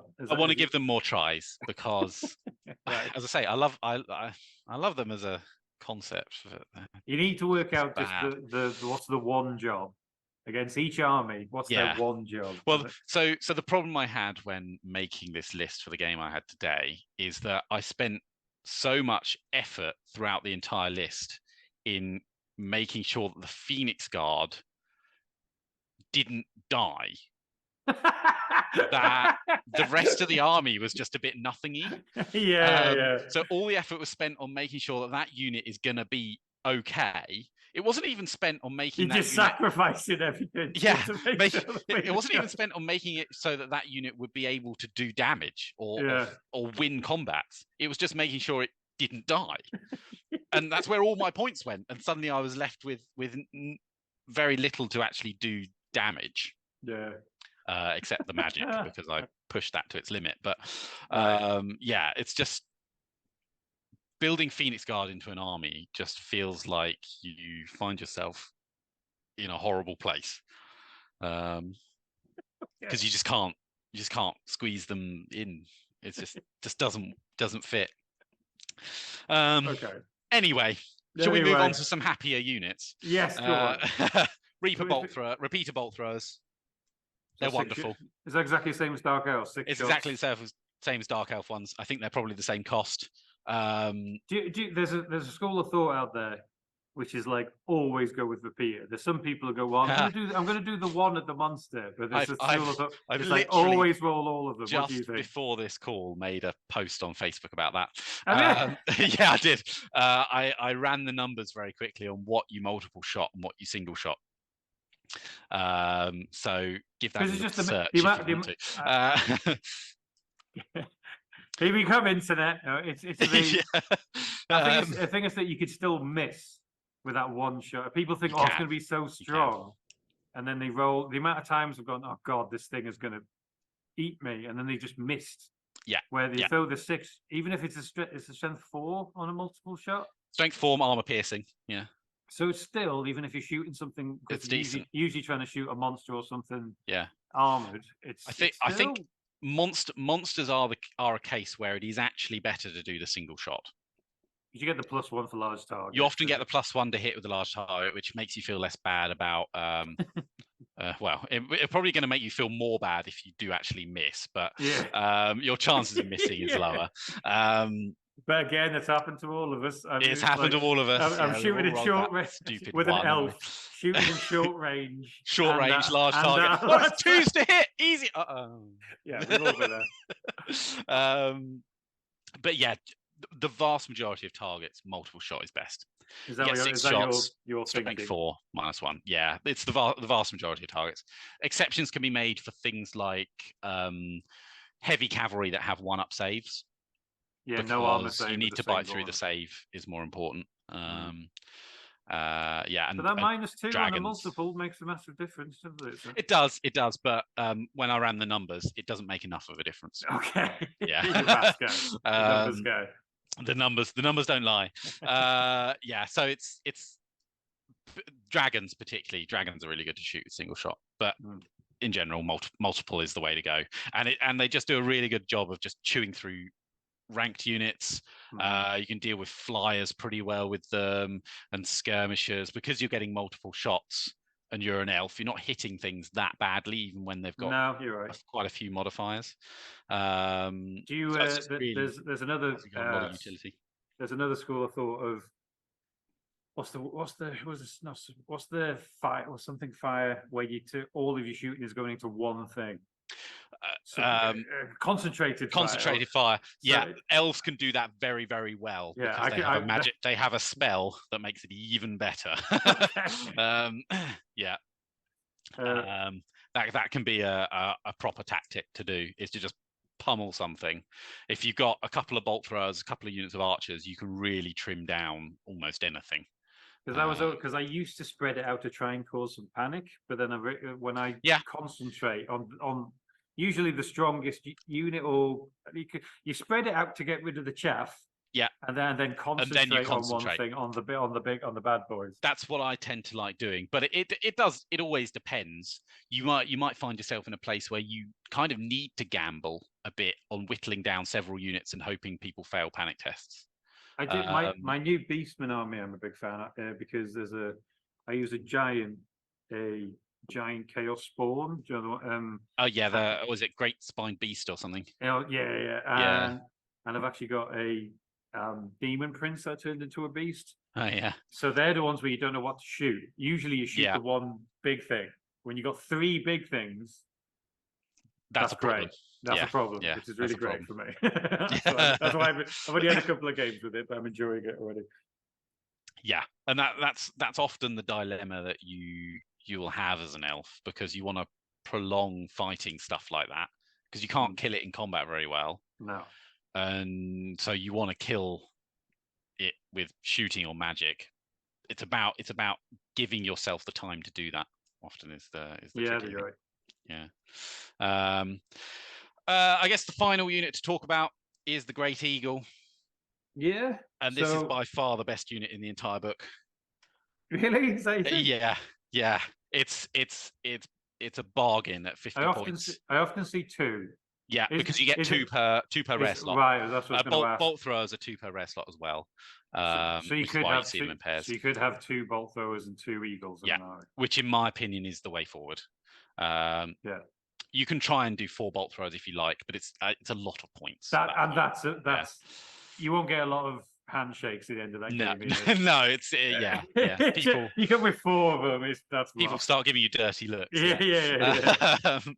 Especially when you've got that, then your 15 power dice, and then you're like, okay, I'm not enjoying this. And you can do it, and that, well, we'll get onto it. That is one of the bills. That is one of the bills. Okay. But Great Eagles. Sorry, Karen. No. You go. You sure? I was just going to talk about Great Eagles. No, they're wonderful. They do everything. They do everything. They because they fly. They march block. They redirect. They get in the way of stuff. They hunt war machines. They do everything. And they're only 50 points. I'm always surprised by their weapon skill. You think like an animal skill 5 has usually got 3, or like a really monster has usually got 3. Weapon skill 5 on a big bird. Yeah, like that's actually. They are let down by only having 2 attacks. They are, but if you're. But they do have 3 wounds, so they're not that easy to kill. But you could kill 2 of the, you could easily kill 2 in a war machine. What they call the crew. You could eat a wizard with weapon skill. Oh, 5, easily. 4, and even if you don't eat it right away, you're gonna hold it there and probably eat it 1 or 2 turns. They don't cause fear, do they? No, and that's another common misconception, that eagles cause fear, but they don't. They don't. So all they have is fly. I know they're nice and fluffy. I think that would make them dragon. far too powerful. That'd be tough, yeah. Because they are unit strength 3 with 3 wounds. So causing fear with unit strength 3, they would auto break war machines if they just killed 1 model and things like that. Oh, that's a good point. And they would auto break lone characters. Yeah, that'd be rubbish. Yeah, it would be that's my way. I absolutely hate the only 6. There's two rules I don't like, and one of them is the auto break with outnumbered by fear. I hate that. There's no chance of stay to the end, be heroes. Yeah, it's just run away. Yeah, run away. That does do my head in that one. But you're right. If you gave them that, that's such a good point. They would do 1 wound, and then you run away. Yeah. Or I mean, even if you did no wounds on a lone character, you'd still outnumber an auto break. Yeah. So I think it's good that they don't cause fear. Let's be honest. I don't mean to bring it up about our game recently when you absolutely handed me. But my only good thing was I had the disc of Zinch, which was still alive. Your disc of Zinch auto breaking. Yeah, it just kept going. I didn't care that you had mullered the rest of my army. It just needs to do 1 kill. Kill 1 crew member, auto break the rest. Oh, yeah. I think I got down 2 or 3, and that was it. Yeah. But I was completely ignoring the massacring that you were giving me elsewhere. Just it was hilarious as well. My magic skateboard is killing all of his units. Because you think of a disc, and it's like, that can't kill anything. And I remember as well, because I remember looking at it, and it's like, it has 1 wound. I don't need to kill that, do I? No, there's no need. There's no need. I kill other stuff. What does it do? Removes my entire backline. You forget it's a demon, so it's got a ward save. Yeah. And it's fear causing. Toughness 5. And it's tough. Yeah. So it was, I'm sorry, but that's the reason why if you gave it to. Because it is a bit rubbish at this, but if you gave it to fear to an eagle, it would do that every single time. And I actually think it would make it worse from a army's perspective as well, because it would make you'd have to have a more expensive eagle, and half of the beauty in the eagle is it's so cheap, and you can sit it in front of you don't care if it just dies gloriously redirecting. The most glorious thing I've ever done is this most enormous Bretonnian lance formation with absolutely stacked with characters, and I sit my eagle in front of it at that angle. That means they can't do anything but charge the eagle, but as soon as they do, they snap shut to it, and then they catapult their flank right in front of my big old block of dragon princes. And then what happens? Wham! And a Bretonnian lance caught in the flank is that's your only chance. Nothing. With Bretonnia is coming, that's your only chance, isn't it? If you hit him in the flanks, then they're done. You take away that one. They're a 1-hit wonder, Bretonnia, aren't they? You know what they're going to do. It's just can you deal with it? I confess, Bretonnia is the army I hate most. I hate Bretonnia. They are the most one-dimensional army in the whole of Warhammer. I don't think I've ever beat Bretonnia. I think it's always and I know the only and one time really wound me up. I remember I was playing my mate Matt, and if he's listening to this, he'll be chuckling because he was coming at me, and I literally had that. But I'd done everything right, and I positioned my chosen knights, only 5 of them, but I only need 5 to hit him in the side. But that turn, the Green Knight had turned up in the woods behind. No. He's a right knob, isn't he? They took a terror test. Yeah. On leadership 8 or 9, whoever they are, failed the test. They couldn't charge. So and then because they couldn't do that, million hits. Everything else. The other one getting million hits. It just fell them. Joe, you're like, this is it. This is the moment. I'm going. And then roll a 12 on a leadership test. It's so irritating, isn't it? Yeah. It's just nothing you could do because it's everything. They have something for everything. If you get something in their flank, they kind of fall over. But most of the time, more they just punch through everything, and there's not a lot you can do. Their armor saves usually 1 or 2 up. They have some of them have a ward save too, don't they? One of them does a prayer, well, if they take second turn, they all have ward saves. Some of them are immune to psychology, so you can't make them run away. Just rough. Even the flying Pegasus guys. Oh, they're horrible. They got 2 up armor saves. Skirmishing flyers with the 2 up save. Anyway, I won't moan. We'll moan about Bretonnia in a different. That's for another day. Yes. I think that's all the units, though, isn't it? I think so. I think the last one's the dragons. Are they dragons? And their dragons are pretty standard, though. They're not like it's a standard dragon. Have a different breath like. Dark Elves and zombie dragons. If anything, the High Elf dragon is the standard breath weapon. Standard dragon. Yeah, it's strength 4. It's not armor piercing. What it does do is it does cause an immediate panic test, which is nice because as I found out the other day, in fact, I found out a resurrection when I used a flame cannon on someone, and it was hilarious. It might have been you, in fact. Thanks very much. It meant that you had to take 2 panic tests in one phase. The first one for taking the immediate panic test, and the second one for taking casualties. Oh right, no, it wasn't against me because it wasn't against you, maybe not. But it was because you'd think that's the one panic, but it is. So it's one. There's no restriction the panic on test taking one panic test. You would take normally, then plus that. Plus the immediate one. Yeah, and the immediate one is nice as well because you might find out that you don't need to shoot that unit anymore earlier than you would normally. Right, I got you. Because normally you don't get to find out that the opponents failed their panic test, so you might think, oh, maybe I need to shoot it a bit more. Yeah. But with an immediate one, they just run away straight away. So you find out straight away. Right, let's get to the fun bit then. Should we get? Let's get to the fun bit. All right. That's right. What magic item? Do you want to go to magic or magic items? I'm actually gonna start with the honors because they're a little tamer, I suppose. Mm-hmm. So the honors, you buy honors using your magic item allowance as well. But obviously they don't count as a magic item or things like that, so you can't destroy them.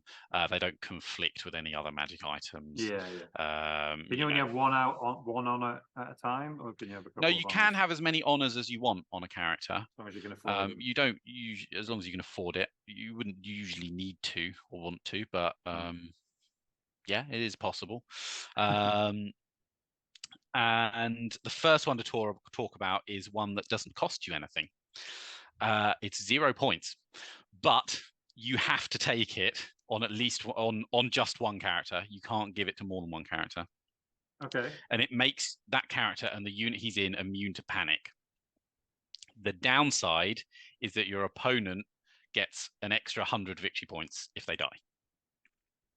Do you have to tell the opponent who's got it at the beginning? No. So honors are like magic items. You don't need to tell your opponent that they exist. Only if I kill you, you kind of have to tell them that. Or if you have to take, a panic test and say no, I don't actually have to. Right. Yeah, that's the point. Yeah. That's usually the way to find out. Yeah. But being immune to panic on at least one unit is nice with High Elves because, as I think I said earlier, you fail those leadership 8s and things more than you want to. So what kind of unit you putting that in? Well, that's the kind of hard thing. I normally put it on whichever character is best protected. Right. Which is often a hero on a horse, commander on a horse. Just so it's harder for the opponent to get the 100 points.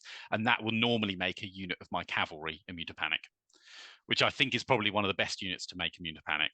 Yeah. Firstly, because they don't often need many casualties to force the panic test. And secondly, because if they do panic, they run a lot further. There's a couple of turns. It's a few turns before they come back as well, usually. I think everyone's had a turn 1 panic on a unit of cavalry make it run off the board. We've all been there. And this just cuts that out for at least one of your units. If it's the dragon princes, that's a bonus. Well, that's your army winner in a way, isn't it? The one unit you expect is going to have a huge part of you win. Keep them on whatever you can do to keep them on the bloody table. Dragon princes are one of your win conditions. Because they provide such a good power level. It's weird that 0 points in this mandatory. Yeah, it's a bit of an odd one, but there is a upside and a downside to it. So. Of course, if your battle doesn't rely on victory points, it's just a win. That's a good point. That's such a good point, actually. There's that one resurrection scenario, isn't there? That doesn't. It's all about the objectives, and it's like, yes, doesn't matter if my guy dies. I never even thought about. That was the game I played recently against High Elves. Was that scenario as well? Was it? Oh, yeah. So my hatred of High Elves is just growing and growing. Have all this shit. What do I even get? That's it. Does anybody else feel? Is it just me that always, even though I come with lots of magic items, I always feel that I'm like, someone else is a better. The other guy's got better magic items. Yeah. Even though it's like he's probably thinking that about me. I'm always like, well, I haven't got that. I was talking to somebody. I need more gotchas. I need more surprise. The magic items are always shinier on the other side. Yeah. Yeah, they are.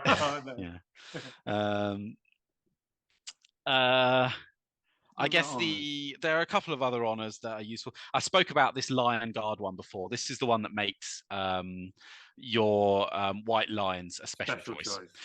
It does also make the character you give it to and the unit he leads stubborn. So it can be a nice upgrade on its own because stubborn. Does that have to be? So it doesn't have to be the general, though, does it? No, not with this honor. Yeah, it's whichever character has that upgrade. 45 points is quite pricey, but I'd argue it is quite pricey. But if I think it's essential if you want white lions. To make them special, and even if you don't have white lions, it's nice if you have infantry blocks and you want them to hold. It's kind of a nice little thing to make that stubborn, because holding a charge is going to be your problem when you're taking what is likely to be quite a lot of casualties. Okay. So it's a useful little one, that one. Otherwise, the only real one I use otherwise is the seer, which is wonderful, frankly, because everyone is with wizards is going to be sitting there saying, "I hope I get the good spells." If you don't roll the good spells, you feel a little bit.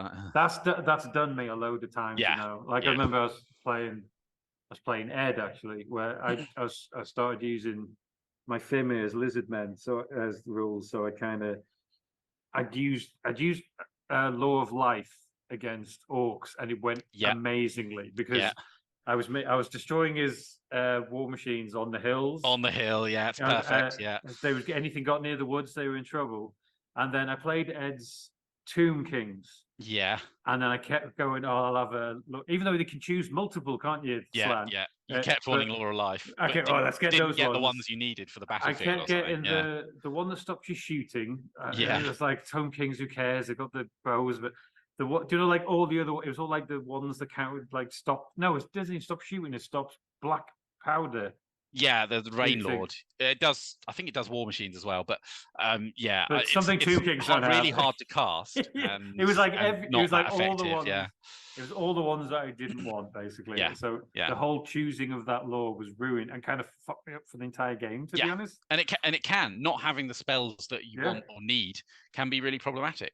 But with Seer, it's not problematic because you can choose your spells, and this is what makes High Elf Magic really, really good. And that's only 30 points as well. It's only 30 points. For 30 points. Now, I wouldn't suggest putting it on all your wizards. Probably, I usually only put it on one, but there is such a thing known as the Seer Council, which is that what they call it? Yeah, that's what they call the list. You basically put it on everyone and say, I want all of these spells. But what laws can High Elves? They can take any law they want. Anyone, any of the 8 laws plus their own law. Okay. Yeah. So it means that you can have a strategy planned. My brain's gone back to what you said before when putting Seer on all of them. Yeah. Yeah. So you can literally, I'm gonna have this. You can literally pick. He's going to do this. He's going to be the guy that moves everything. This guy's going to be the destructive guy because. And do you want to hear something extra dirty? It's only 30 points, and because your magic items are cheaper, you can still fit a scroll on him. That actually does me in so many army builds when you got that 50 points for characters. Yeah, and you can't quite sneak it in. Can't High get Elves, that you can. thing. Yeah, it's High Elf exceptionalism, isn't it? Oh God, I hate them. They just bend all of the rules in so many places and go, but this is normal, right? No, okay. Yeah, I mean.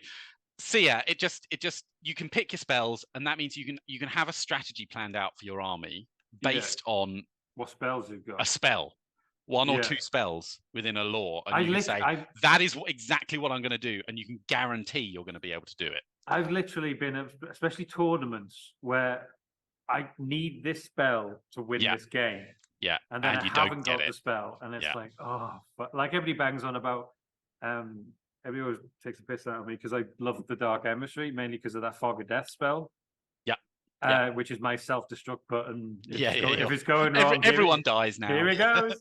But if you don't get that, a lot of us, and I've got like the spell where you've got to get within 6 inches of stuff, and he's the kind of guy you do not want to get him within 6 inches of stuff. No. His magic missile only goes about 16 or 18, so he's got to nudge forward.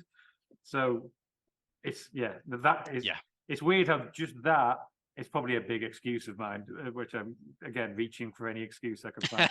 but it's definitely, anyway, if you've had a plan and then, if you've had a plan, it's all fallen apart. Spell. You start thinking you're improvising, it's not going well. Yeah, this is just, it gets you out of, or it guarantees that you're going to be able to do something pretty special.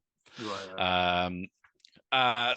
The only other power honor that I think is worth buying is probably maybe the Swordmaster honor, which gives you the ability to strike an initiative order with a great weapon, and also gives you killing blow. It's kind of nice. That's nice. But it is quite expensive. So is that 40 points? It's 40 points, yeah. But it's if you want a fighty character, it's pretty nice. It's one of those, isn't it? Consider it. It's kind of if he gets in combat, it'll be one of those where you're like, that was 40 points well spent. If it's you kept him out of combat because you think, oh, that was a waste. It's all depending on what you do. I suppose that's the other thing. If you've got that on your brain goes, well, I have to get him into combat, really. Otherwise, that's a waste of points. But then might fuck up everything. Then you're in a place where you're thinking, okay, I want to get into combat, and this is most effective in a drawn-out combat. So you want to be there killing stuff for a bit of a while. But then you think, but I'm an elf. I don't really want to be there killing stuff for a while because stuff is going to be killing me for a while. So it might be one of those ones where it just doesn't quite give you what you want for a high elf, but it's a nice power. It's a nice power if you want to go there. Yeah, I quite like it as a thing. Okay. Right. So they're the only honors that you don't bother for me. Yeah, there's the channeler one could be handy. That lets you use one more power dice to cast a spell than you'd normally be able to use. Maybe if you've got a level 2 and you wanting to cast big spells, but it is cheap, that one, at least, so it's only 10 points, so it's okay. All right, here we go. Right, the fun stuff. We're not going through each. Well, we're probably going to go through each one because they're all fucking good. Which are the ones you're not leaving home without? Okay, well, the first thing to say, of course, because your common magic items are cheap, some of those are pretty nice buys. Your war banner for 20 points, that's just excellent. That's just it's really excellent. Yeah. Even something like a Staff of Sorcery, which you very rarely see, for 40 points, bearing in mind it's going to give you a total of +2 to dispel. Yeah. Also, could be quite nice if you know that's the kind of thing that you're expecting to face up against. Yeah, I can see it. I always like Enchanted Shield. It's always got me out of a lot Enchanted of Shield. That's I think that's the only item that is not discounted. Is that the same? Yeah, because otherwise it would be 5 points, which would be disgustingly cheap. Yeah,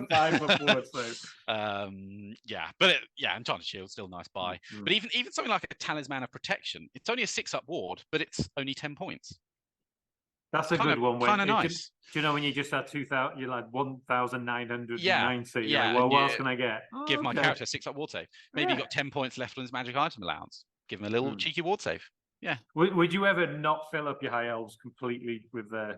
Would you ever choose more people over the chance to get more items? It's rare that I don't max out the magic item allowance. Okay. Yeah.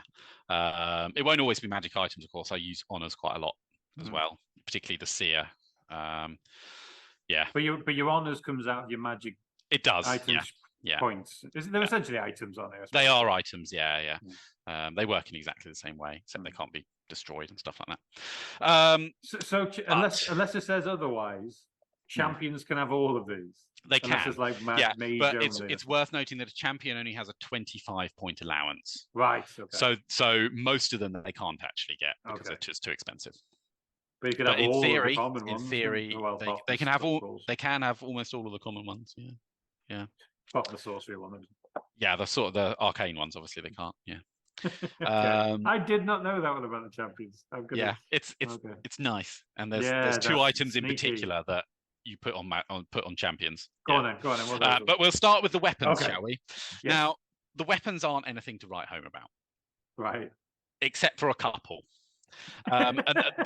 And don't get me wrong, the weapons they're kind of cheap for what you get because they're cheaper because you're high elf. So you look at them, you think, okay, that's a pretty nice weapon. But your problem is you're always an elf. If you're buying extra attacks, you're still only strength 4.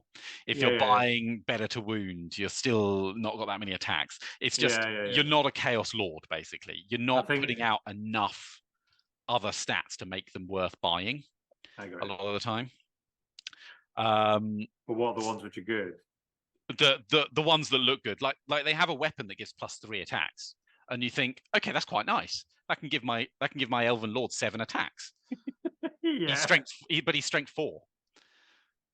And so you're rolling 7 dice, though. You're gonna do rolling something. 7 dice is nice. Yeah. But he's gonna hit though, isn't he? Because his weapon's gonna hit. High. He's gonna struggle to wound.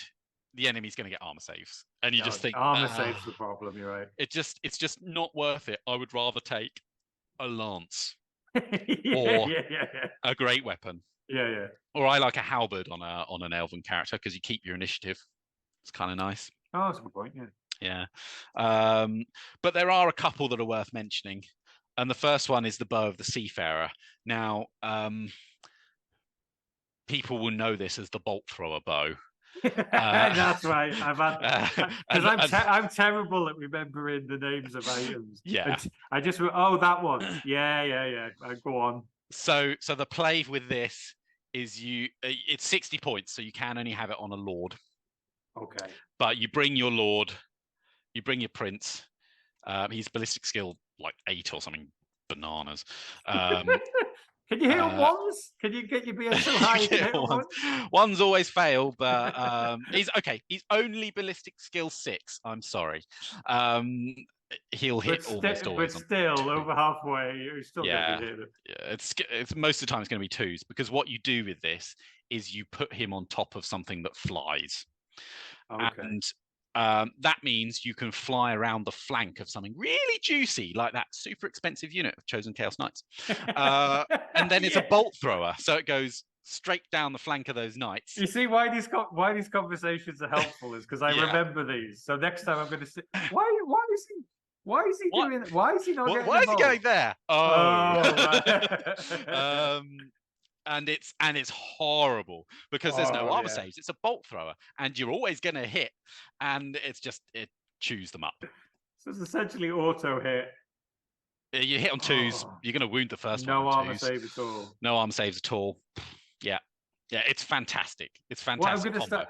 Do you? This is out because you play a lot more than me. And I also ask people, do you tend to know when you're going up against somebody, you just assume that they have these 10 items. So, and does that affect how you're playing? So if you're like, I'm never going to show my side. Well, that's the thing with the flyer.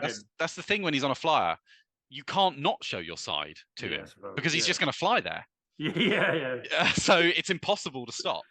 Yeah. But yeah, you do get a feel like when someone's moving a certain way that they've got some shenanigans. I'd say that's the bit I need to get better at. It's to remember. I always argue that the best players aren't the guys who are good with their army; it's the ones that completely know the other army. Yeah. Do you know what I mean? In terms of they know what items they got, know what they're going to do. So you start getting better at it. It's like if a wizard's challenging me in an Empire army, challenging my Chaos Lord, I'm like, no, I'm good. That thing comes with experience. It just does. This is a very 6th edition. It's part of the reason I love it so much. It's a very high skill cap game. It is. It's a very skilled game. The more you play, the better you get, and that feels good.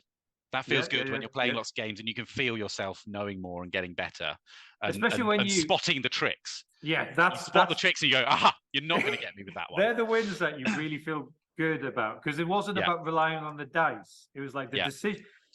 I always feel good when I win by the decisions that I've made. Where even if because there's certain decisions you can make that even if this rolls bad, I still know that I'm going to beat him on combat res there. I'm defending myself from something like that. To see what I mean? So you're not relying. I'm the first to fucking go. Did you see the dice rolls I got? That's why I lost. Yes, I'm the first person. People keep saying like I always like if I go to Resurrection, I'll hear Alex in the background go, "Don't blame the dice, Dave." Like, did you see that? But the dice are always to blame. They just 19, are. You've got 19 ones. You know, but they're the good ones, and I suppose that's the trick of getting to know the other guy's items and things like that. It is, and it's this getting to know the game that's such a huge part of it. In fact, it was today that someone asked in the Facebook group, what are all the gotcha moments that I could face in a tournament? And he said, I haven't played in a while, and it's like they're too many to list, and you don't really ever know what it is that you're facing unless it's hit you and got you before. Yeah. Like it's all very well telling you these are all the gotcha moments. You don't know what it's going to do until you've been got by it. You need to get got by it to know not to get got by it again. It's like if I see an Empire, if I see a big lump of Empire greatswords, I know they've got that fucking Griffin banner. So I'm just not going in from the front because they're gonna. Is that double your ranks? Yeah. It's like Empire got some really good items, man. You always forget. I'd get you there, wouldn't I? Because I put mine on the swordsman. That's what I'm saying. If people play experienced players, that is a really good move to do because I'd be avoiding the greatswords. It's that mind game. It's like am I playing for the full meta choice, or have I done something a little bit different that's going to trip you up? Yeah. And that's half the fun of it. Yeah. Is it the Oath Stone by the dwarfs where I'm going to hit him? They're going to. I hate it. I hate it. Yeah, I hate it as a thing. I think it's reasonable. I think it's unreasonable. I think it's unfun to play with. I think it's But it shouldn't be in the game. If I see a big that you expect it, you know, it's kind of like if I know that you can expect it. And that's what I'm saying. There's certain things where it's like if you're putting yourself in that position, there's something there that means it's not as bad as you think it looks for your opponent. Yeah, I got it. Yeah. Unless your opponent is really stupid. that's my only chance. That's what I pray for every time. Just go up against a dum-dum and I'll be fine. That's probably a bit harsh because we all have blind moments in games. I've done it before. I did a really stupid one once, and it cost me first place in a tournament, and I was really upset by it. But there's bit therapy to it. What happened? All right. I was playing High Elves. Good, that's good. Works against wood elves, and oh, that's a fight. That is. That's a. You never. I thought I had a good shout of this game because it's my cavalry army, and that actually matches up really well against the kind of skirmishing wood elf army. Is that because you need to get them quick in your armor? You get them quick, and they don't have the static combat res to stop you breaking them. Yeah. So you tend to be able to just punch through. Dealing with tree men is difficult, but enough fireballs does the job. Everybody struggles with tree men. Everybody struggles with tree men, so it's like whatever. But you can kill everything else pretty okay. Yeah. Usually, wood elves, they have trickery. Wood elves are wood elves. You get a good wood elf player, you're usually in trouble. Never mind. Like the army, even if they're not that good. But, sorry, go on. So what I did is I thought, okay, I'm going to have my wizard that I don't need having line of sight. Because he had he didn't have spells that needed line of sight or range particularly. So I put him right at the edge of my deployment zone, so that he could. And I thought, I'm going to still hide him in this wood. It's fine. It's bloody wood elves, isn't it? So the first thing they do is I'm going to nuke that wizard with a spell, and he died. Turn 1. I didn't even get a turn 1 to use him in because my opponent got turn 1. And I've done something similar before. Or when you're just like, why is he moving the tree? Somebody did the sneaky thing the other day where somebody just used tree singing to move it across, just near to me. And I was like, what's this idiot doing? I'll stay there. And then he's like, oh, now I can cast a spell from it. You can cast it. You can cast it twice, tree singing. Cast it twice, yeah. So just boom, and then they just went on to me. So I was, hey. And I'm sure I had to dispel scroll that just because of me sat around. Yeah. Oh, what's it? Yeah. Look at this idiot. He's doing? Moving a wood. It's not going to do anything. Yeah. Oh, every time. Bloody wood elves. The bow of the seafarer. Bow of the seafarer. Okay, so there is something else to say about this because I often see it put on a dragon, and I actually think that's the bad choice because what people often forget is that you have to shoot the same target with both the bow of the seafarer and the breath weapon. Where does it say that? In the rule book. Because you're one unit, you can't split fire among different units. Is that just with a normal bow? So if I had a normal bow, I'd have to shoot. You would as well, yeah. It's just one of the core rules. I didn't know that. You have to shoot the same unit unless some models can't see one unit, or you're shooting at a single model, a single man-sized model. Then you can split fire. Oh, right. So in general, you'd have to shoot the bolt thrower and the breath template of the same unit, and they both have very different optimum targets. You want to shoot the bolt thrower down ranks of cavalry. You want to shoot the breath weapon over a block of infantry. Yeah, well, you're right. You don't really want to be crossing that over, and to me, it feels like a bit of a waste of potential. Okay. So I think it's best not used on a dragon. Griffin is fine if you want to go there. I think it's actually better on an eagle because it's cheaper. Is there a call for actually having it on a foot soldier?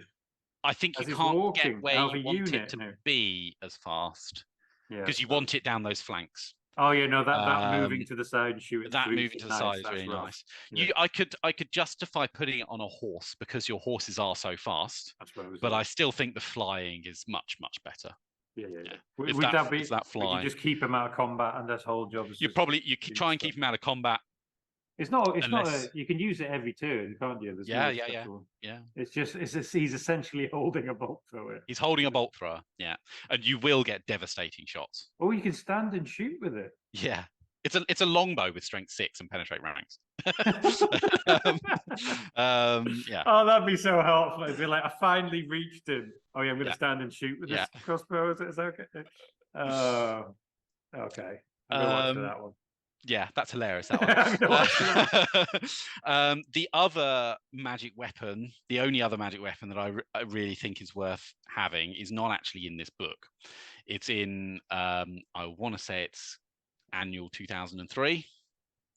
Was it the same ones where Dark Elves got? It's the same ones where Dark Elves get items. Yeah, High Elves also got a power fist type thing as well. I don't think it's called that, but it's essentially it is essentially a power fist. Yeah, it's like the High Elf one. I think you wound automatically or something and get something else. Can't remember.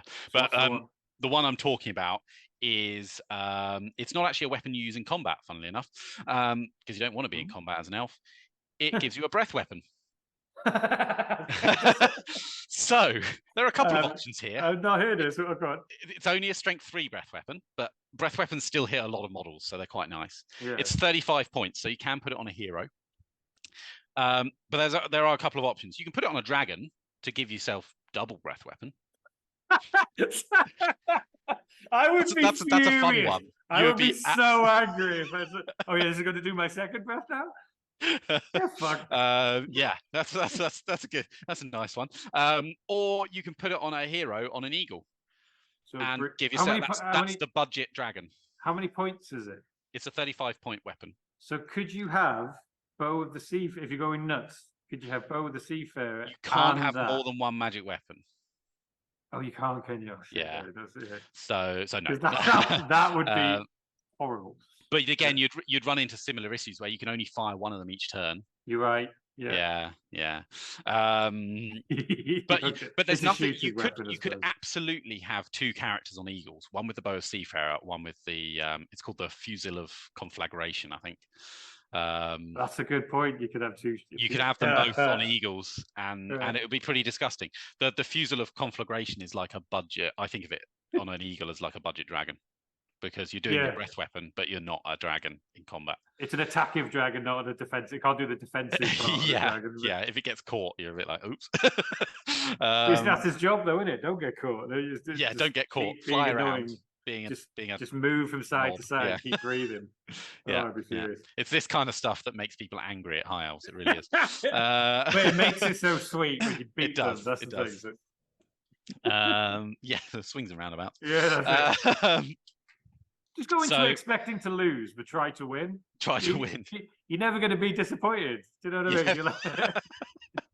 You'll either be pleasantly surprised until they start actually talking about this shit, and then you're going to be pissed off. Yeah.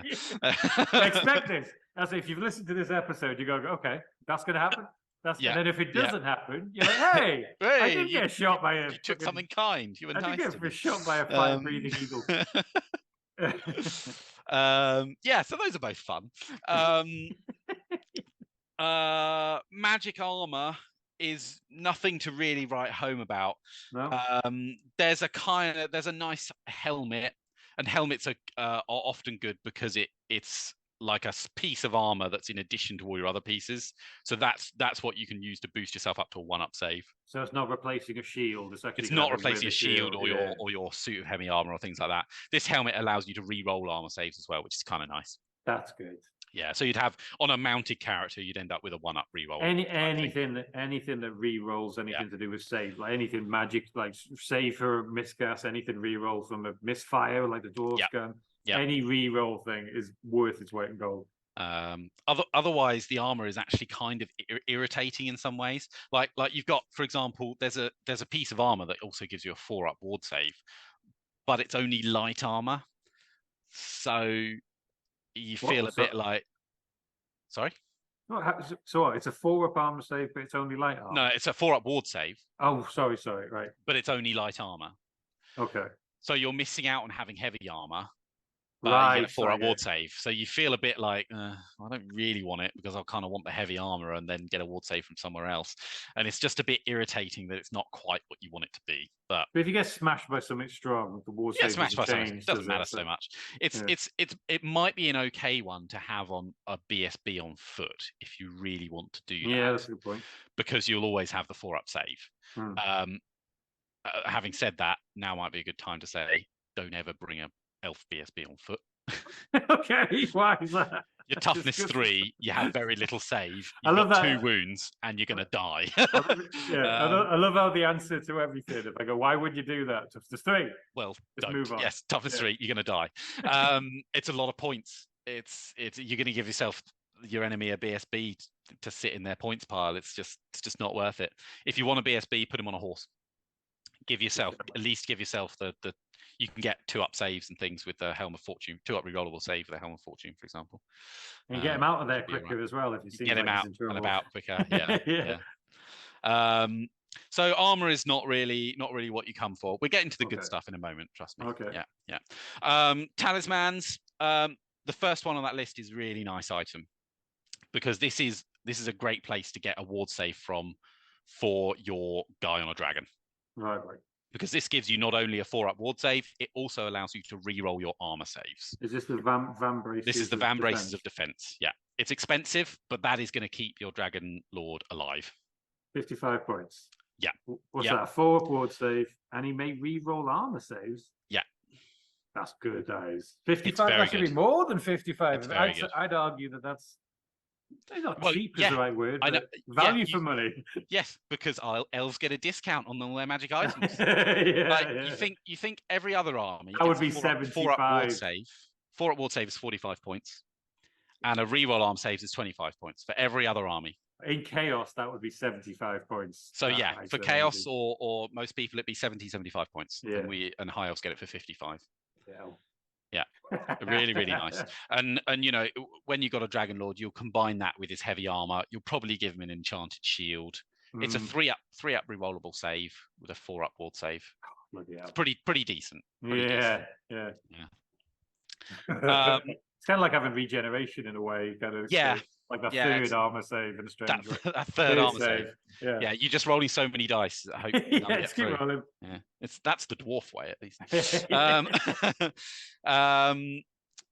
Other interesting ones are things like the Lawmaster's Cloak is an interesting thing. I've never actually used it, but if you're expecting a lot of magic to hit you really hard, it will give the character and the unit he's with a 2-up ward save against all magic that hits them. So that's important. It's like giving it to the unit. The unit, really cool. Yeah, that's what's the really good thing about a big unit, and then you just walk for, especially if you're going up against Zinch or something like that. Yeah, Zinch heavy spell guys. Or Dark Elves. Dark Elves would be good as well. Yeah, you're just saying this unit doesn't die to magic. Yeah, it's nice. It's a nice touch. Nice. I've not used it personally myself, but I see how it could be decent. I think it'd be risky taken into a tournament because then you're bound to you're going to play dwarves. You're going to play dwarves or something. Yeah. If you know who you're playing, that's perfect. It's probably still worth taking something like some anti-magic protection if you've got combat infantry, even if you're going to something like a tournament where you might not be fighting a lot of magic, because they absolutely need something to stop being just hit with magic missiles over and over again. Yeah. You just need something to stop you losing models before you can start fighting. I was just about to talk about Sacred Incense, basically, which is a nice little item. If you shooting at the unit the character's in is -1 to hit, it can just keep you safe from that kind of small arms fire that is going to tickle all your toughness 3 plebs. So if you had like if you have a really important big unit, where you've got one person with the Lawmaster's Cloak, which you could load it up with both. Yeah, and then some guy on the other side which protects it from shooting. Yeah, you could. Yeah, it's a lot of points to do that. It's a lot of points to do that, and my issue maybe not a tournament type thing, but if you're going up against a shooty, Dark Elves would be perfect. Dark Elves again, shooty and magic, quite useful. Yeah. My main issue with it is of course it doesn't affect most war machines because guest range weapons are not affected by the -1. So you're still going to be taking a lot of damage from stone throwers, cannons, all that stuff. So and there are better ways to protect yourself from shooting using magic. There are spells that can do that instead. So that might be a better option than buying the item. But if you wanted to try and protect from everything, that's kind of the way you go. You get that, and then some of the anti-magic stuff that you can get. So I guess it's time to move on to some arcane items, I think. This is where you start getting some proper bonkers nonsense. First of all, the Book of Hoeth. Now, I don't use it very often because it's 100 points, but it is pretty strong. Of course, 100 points. Excuse my cat. Again, I can never remember the names and stuff, but I do recall it's because he's got the Book of Hoeth. I've heard that a bunch of times. Book of Hoeth means any doubles you roll are irresistible force. Is that for the whole game? That's not like a one. For the whole game, just for that caster. But obviously, it's going to be a level 4 with 4 spells. But you can't take anything else then. He can't take anything else. So he also won't be able to choose his spells because you won't have the can't get the honor. That's right. Yeah. But are you always bringing this or what? No. It's it's one to try if you want to have some fun with a magic phase. I don't think it's a tournament thing to bring. No. Because you can still you can still dispel scroll it and things like that. Can't, no, it's irresistible force. Yeah. You will get a lot of spells cast with this. Yeah. It's about whether those spells are actually useful to you. It's also going to be very particular with the lore magic that you will. Use. It's also going to be the fact that suddenly your very expensive level 4 wizard. We're going to hear it again. Toughness 3. No saves. No saves. Yeah, you're in trouble. Yeah. So again, what would you do with that guy? Would you put him in a big unit for protection? Would you try and hide him? But if you hide him, you're going to get lots of range spells. I think if I was going to do this, I would probably take the Law of Life, and I would hide him right in the middle of a wood, because Law of Life, you don't need line of sight for almost any of their spells. Anywhere on the table. Or range you measure from other things. Right. So you run the risk of, like I was talking, going against an army that doesn't really shoot and stuff. Yeah, and then you get all the stopping the shooting. You're always going to run that risk with this item that maybe you don't even get the doubles on your spells. And I have definitely been in games where I realized, oh, thank God I didn't have Law of Light. I've definitely been in tournament games where there was no hill or woods on the table. Yeah, you can be. Yeah, it's not just hills for stone, of course, because it's also buildings as well, buildings. Yeah, you're right. Rocks. Right. But you might not roll it. You might roll wood on a table with no woods, and then stone on a table with no stones, and it's only got woods. It can be. Yeah, and remember, life is. I can't remember what the number 1 is on life, so you can't swap it for something annoyingly useless. It's not useless. I think it's half move or something. But you haven't got the magic missile. You usually just want to go, I'll take the magic missile. Yeah. So it's awesome, but there's a lot of risks. There's a lot of risks to it. I would leave it at home for a tournament, but have fun with it in a friendly game. Yeah. Especially in a big game. If you had like 3,000, 4,000, you have a couple of lords. If you have a couple of lords, I quite like it. I think. Yeah. It's 3,000 point tournaments are few and far between, though, aren't they? Well, yeah, that's it. Is that the next stage of War of Everchosen? I don't know yet. You're tempted, though, aren't you? It's just some people will do it, but some people will take all day. And if you have like the hordes, the ones who like got goblins and Scavenger with like millions of them. Just setting up might take ages, It's true. But, anyway. Next on the list, we have the Anulian Crystal. Anyone that's played a dwarf will know this item very well, because it's exactly the same as a Rune of Balance, because you steal your opponent's power dice with a spell dice. Usually when I'm counting them out, I go, it's like, two can I have one of those? Yeah. Okay. It's just nice. Everybody says the little song, 2 for coming, 2 for my level 2. Oh, right, okay, here you go. And then 1 for you. Yeah. It's just nice. That's just a nice item. It's nice and defensive. Oh, I have to confess, though, I often find that I don't have points for it because I'm too busy taking offensive magic items. Like the next one, which is the Starward Staff. I mean, it seems pretty basic on the face of it, doing only +1 to cast, but it's when you consider it's only 40 points because of your discount. 40 points. Yeah. And it's just make the amount of times you won under on a roll. If you really think about it, the amount of times you won under. And it's things like you put it on your level 4 probably. Yeah. And then, so the game I ran today, I had this and Seer, so I could choose all my spells. And you're choosing spells that have like casting values of 7 or 8, and you're thinking, well, 7s I can now cast on 2 dice pretty reasonably if I want to. That's kind of nice. It just makes your dice so much more efficient.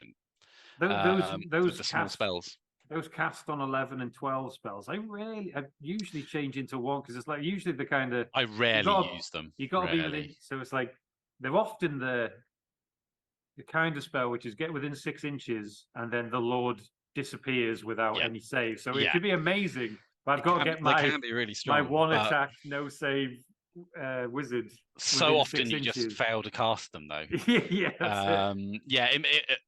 You roll a bunch of dice to try and get it off, and then you of course miscast. Yeah, and then you miscast. Yeah. My personal magic strategy is go for lots of smaller spells. I think that works a lot better. Yeah, no, I agree. And I think this is really useful for that because you get a lot of value out of it. Then you've got other things like you've got a scroll that can destroy spells. Is that kind of like because the Tzeentch, because I use Tzeentch have one that does that as well. Yeah, is that basically a dispel scroll? It's a dispel scroll then on a roll of 4 up? It's exactly the same. Exactly the same. 4 up is destroyed, which is brilliant. It's so much. So you're playing like a Nurgle player. Oh, you're playing Pestilence. Oh yeah, no, dispel. Not anymore. I love that. Yeah. Do you know what I did? Do you know what I? So if you play Lizardmen, or you play somebody with Heavens, everybody always wants to destroy second sign of ammo. Get rid of that reroll for the rest of the game. And they don't know what to do then. It's so upsetting to them. Because, are you not going to dispel that other? No, I'm having that one. I know you still 50% chance you won't destroy it. Yeah. But that one feels good. Can be useful, really useful to get rid of those really nasty spells. Yeah. Again, I often find I don't have the points for it because I'm taking other stuff, but it's a nice thing. Yeah. You've got something that can make you ignore one miscast. Which one's that? Staff of Solidity. Yeah. And then the really cheap ones, you +1 power dice for 15 points. Yeah, you'll take that every day of the week. Yeah. It's usually about 40 points, that type of thing. Like well, Tzeentch, of course, Marcus Tzeentch is 20 points. Yeah. I think do Dark Elves get one for 20 points? I think. I know you get like the Power Familiar, which is like 50. Power Familiar is 50, you get but that gives you a dispel as well. Yeah. So very good. But this is just really nice. The only caveat is that only the bearer can use it. But you put it on the right guy. I normally stick that on my Law of Heavens wizard so I can use it on second sign. Because you always want to cast it. You always want to have those rerolls in your pocket. That's how I hate the second sign. That's why I destroy it, because it's the one you know he's going to do for it, and you're like, am I going to waste a spell dice on that? You don't want to, but I've always decided now with Heavens. You do it, do you? Okay. Just get rid of the reroll. Just take whatever they're going to zap me, but I might survive some of it. Yeah. If the reroll will keep something alive, or it will definitely kill something. Might do something horrible to you. I just use all if I've got my 4 dice against that high elf 15 dice. Yeah. As soon as he starts doing the spell, I'll go for that. I don't care. Yeah. I'm sorry. I get that. I get it. The next one is the Silver Wand. It's only 10 points. It gives you +1 spell. That's really nice as well. Particularly if you're... It's kind of like if you're... Sorry, I was going to say... you know, where you get the honor where you can choose your spells. Yeah, so that's what I like to do. You put them both on the same guy. Yeah, so and you get to choose 3 spells instead of 2. Yeah. Really nice. It's best if you've got a level 2 seer. It's best used on a level 2 seer because your level 4 seer probably gets all the spells he wants from that lore anyway. Yeah. He's missing out. Was it 6 spell? Yeah. Okay. So there's a few juicy arcane items in there, but the enchanted items is where it really gets nuts. The Nullstone. Again, this is another completely insane, really expensive item that is kind of hilarious. It's 80 points, and it means that no magic items, runic items, magic spells, nothing magical does anything within 6 inches of the bearer for yourself and for the enemy. Yeah, fees in the unit as well for yourself and the enemy.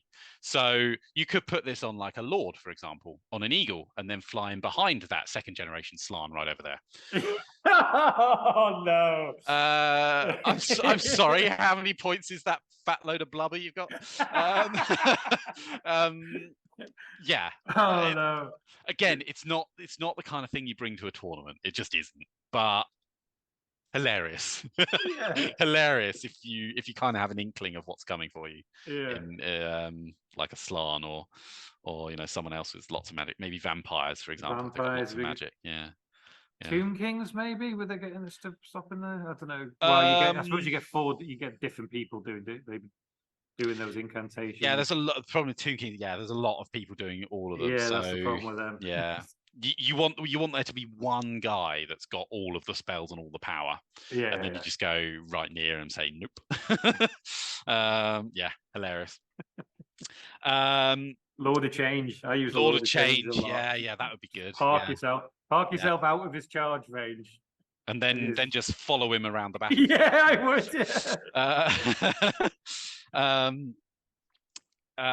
Then we got something like the Radiant Gem of Hoeth. That's a really nice item to if you're going heavy magic. What I tend to like to do is I have my level 4, then I have 2 level 2s, and then a fighting hero. But I give the fighting hero the Radiant Gem of Hoeth, which makes him a level 1 wizard. Right. So that you still have someone with a bit of punch, but he also still giving you an extra power dice and extra dispel dice. It's a nice little touch. Especially if you're choosing a lore which has the second sign. The lore I go for here is always Lore of Fire. Because there is a 1 in 6 chance you roll Flaming Sword of Ruin. That is excellent. and if you don't, you get a fireball, which is okay. Yeah. He's not really there. I think fire is really underappreciated. You know, a lot of people say, "Oh, it's just bait," but it's just damage, but it can do decent damage. What's the one? What's that one where you keep rolling? I think it's the number Conflagration 5. of Doom. You just keep rolling until everybody's dead. Joe did that to me today. I was That's the one I always want. If it's not somebody I'm trying to keep out of combat. Or if it is somebody I'm trying to keep out of combat. Yeah. It can do a lot of damage, that spell. But putting this on a character, you're not putting it on him so he can cast a spell. It's there to generate a couple of dice, but also have a fighting character. And I think that's a really nice combo. And if you get Flaming Sword, it's an excellent bonus. Would you ever try it with? Because the Lore of Light has something similar to the. So my issue with Beasts as well. Beasts has it as well. My issue with those is those spells say he gets 3 strength 5 attacks. Or I can't remember exactly what the Beast one says. But the good thing about this Flaming Sword of Ruin is that it gives you +1 attack, +3 strength, always hit on 2s, instead of saying you have 3 attacks. That's right. And fire has a nice spell 1 as well. Yep. Oh yeah, because the beast spell one's beast spell 1 is pretty bad. I don't think light is either. No, you just want a magic missile, don't you? When in doubt, get a magic missile. The kind of good thing with light is that is the spell 1. You're right. But it is the spell 1 to say you have 3 strength 5 attacks. Yeah, but when you're putting it on a commander, he has 3 strength 4 attacks anyway. So it's like, well, thanks. So that tends to be why I go with fire. Okay, I got it. Okay, are we ready for the pure filth? Go on then. Because you think having 15 power dice is bad. Imagine also having 2 of the best bound items in the entire game. Okay, cool. First one, Ring of Corrin. Okay. It's power level 4, and this casts the spell Vol's Unmaking from the High Magic lore, which we're going to talk about in a little bit, I assume. But basically, Vol's Unmaking, you cast it on a target. They have to tell you every magic item they have, and then you choose one to destroy. That's right. I've had that. Yeah. This is the item that your opponent is going to. There's no rolling or anything, is there? There's no rolling involved. I'm just having that. There's utterly no rolling involved in this bound item if your opponent doesn't try and dispel it.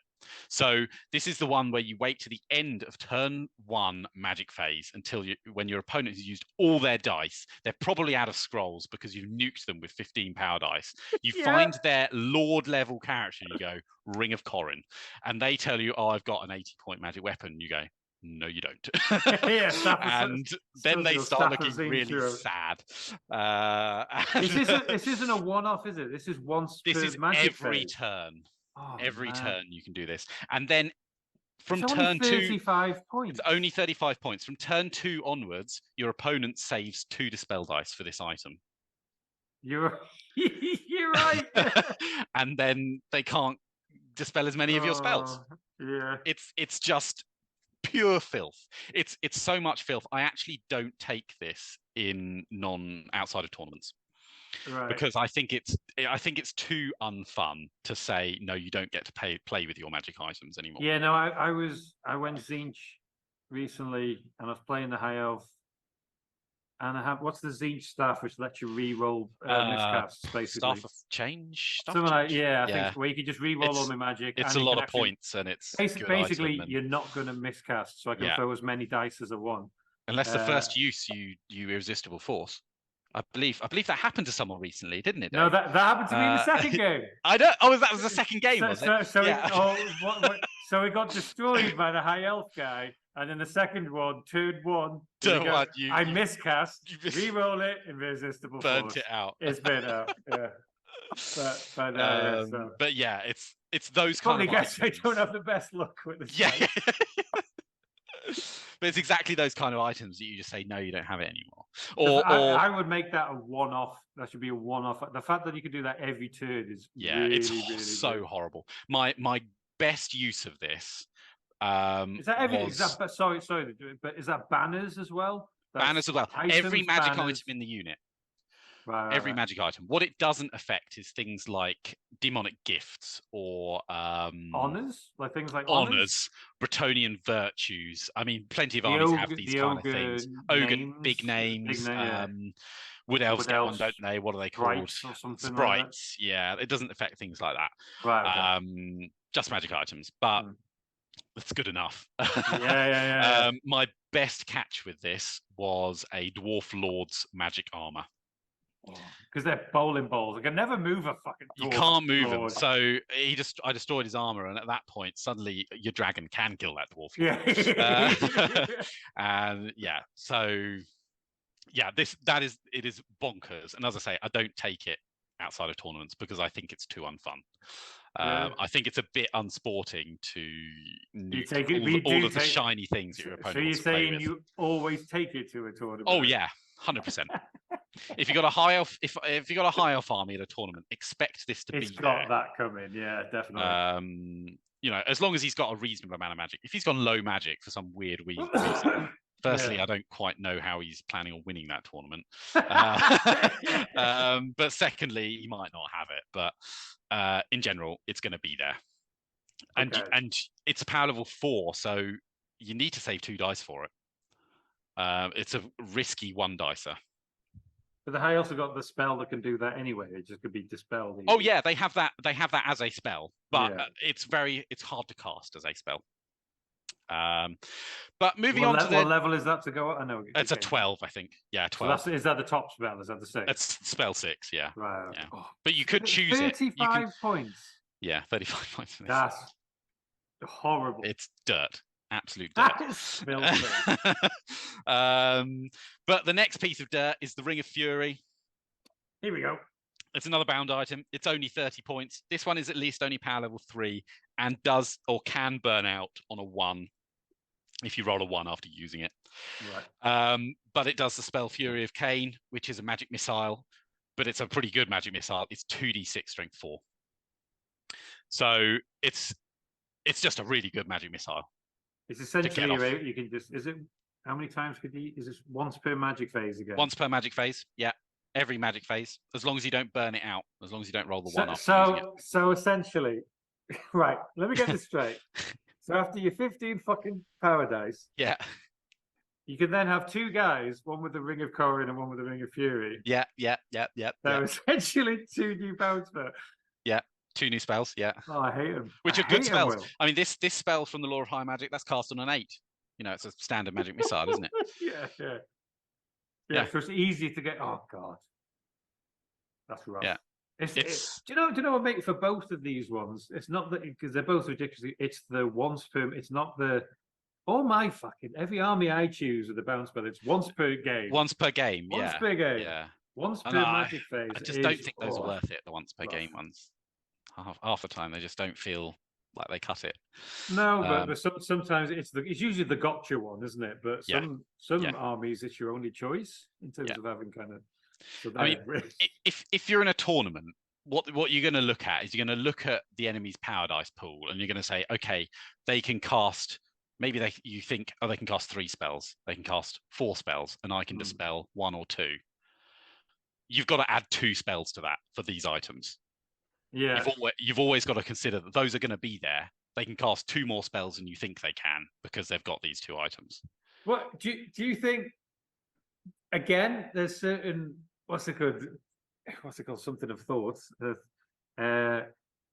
some people, like I know Tom Carley, but he doesn't use move magic, and he seems to always get away with it. It's just, like some people. I come with 2 dispelled, and I'll probably have 1 user just to hold 2 dispelled dice, and come with my 2 for coming to my 1, and just take what you've got. I think that can work. It can work to do that. Rather than spending all your points to try and combat the magic, you spend the money on something fighty that could just reach your guy.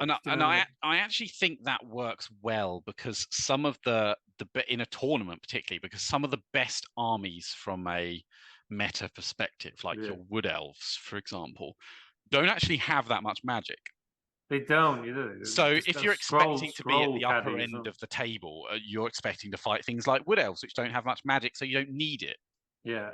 But I think you can get punished really hard if you don't if you turn up to a game thinking I'm going to have 2 dispel dice and I'm going to hope that I can muddle through. Even if you have 3 dispel dice and 2 scrolls, if you come up against a high elf army that's gone all in on magic or like a 2nd generation slant, you are going to get punished. There's a weird feeling, which when you just wait, because I've tried it before. I'll just I'll just go heavy combat. So I'll just charge forward, and by that time I've just got to reach them to stop this magic. And then it'll all be fine. So he gets 2 turns of magic, but it's that 20 minutes of a turn of just But remember, you can be pretty sure a high elf is going to get more than 2 turns of magic because those wizards are not going to be trying to fight you. Those wizards are going to be trying to dance around you. Their eagles are going to be march blocking you. They're going to be shooting you with your bolt throwers and your arrows, causing panic tests and making things run away a little bit. And it all just builds up. And if you're stuck there on your 2 dispel dice, dispelling maybe 1 spell a turn, even 3 dispel dice might not cut it to dispel 1 spell a turn. And you might roll 2 1s. You might roll 2 1s. You can save them for these bound items and things, but it's everything else is just going to hit you really hard. And it when it gets to that level and you don't have enough defense for it, it gets oppressive, and you start feeling it. And that's where they want to be. And high elves, you can't even bank on high elves not having the spells they want because they've got a seer somewhere probably. So they're going to have the spells they want to stop you doing the things you want to do, and it's going to get hard. Okay. So that's those are the really horrible. Those are the 2 testing. I think those are the 2 most nasty items in here when you build a high elf army, as I personally think it should be built. This is what based around puts the pain on.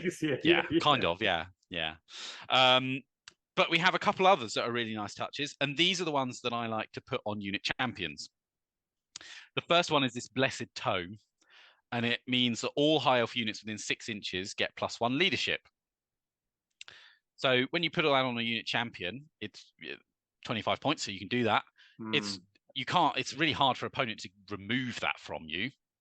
And it also helps mitigate your random general, because it's like its own little general's bubble. It's its own little general's bubble, and if you put the person who is your general in that bubble, then you get an extra bubble of +1 leadership. Because you bubble your bubble. I get it. So if say you randomed into a lowly mage with only leadership 8 as your general, you put him near this unit to actually give him leadership 9, and then he gives his leadership 9 in his 12-inch bubble. Right. So in theory, you could get a unit 18 inches away having leadership 9 from this unit. So that's just a little something you can do to help avoid that disadvantage of a random leader that might. Well, I think that is I have had problems with. We're going back to me dark. I know I keep comparing them to dark elves, but there's a lot of similarities, obviously. But it's sometimes I have it with my chaos armies as well. Do you know when you rely on the leadership's high, they'll be fine.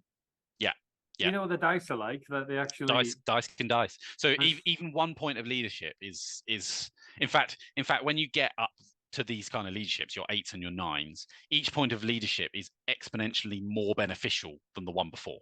I've always I really noticed that when I used to decide on my chaos ones, do I bring ogres or do I bring minotaurs? Yeah. Now minotaurs have better fighting anyway. Yeah. But I've always noticed that my ogres are always running away. And my minotaurs aren't. And it's just, but they're only one's leadership. It's only 1 point of leadership. Yeah. And I know that might be a psychological thing to me. I don't think it is. I think it actually is quite a significant factor. That leadership 7 to leadership 8 or leadership 8 to leadership 9 is quite a big. It's like a jump for some reason, even though it's 1 point. Yeah. So that big bubble works. Yeah. So it's just a really nice thing to stick on a unit champion. I've always found if I rely on the strength of my army in a way, if I just assume the strength of my army will pay off, it fucking just doesn't. It doesn't. Yeah, you know what I mean? So any items you can get to just double check and make sure it stays good. It's probably worth it, especially if that's 25 points. 25 points. Yeah. Really nice. The other item to stick on a character is the Amulet of Purifying Flame, which any spells cast at the unit have -3 to their casting roll. Ooh. Now that's actually pretty good because the first time someone targets that unit, they're probably going to fail the spell because that's on average it's like having maybe 1 less dice to cast the spell with. I think that's better than having 2. Do you know when you get magic resistance? It can be because you might not get a chance to use your magic resistance. Yeah, exactly. All the time. This can flat out make a spell fail, and you don't even have to think about dispelling it. And then you wouldn't target that unit again. Yeah, things like your magic missiles. Like imagine a D6 strength 4, which is normally cast on a 5. You commit 2 dice to it. The average is a 7. Well, that gets knocked down to a 4, which suddenly doesn't cast. That's very good. A 2d6 strength 4 is a cast on an 8 normally. Yeah. You cast that with 3 dice, which on average is like a 10.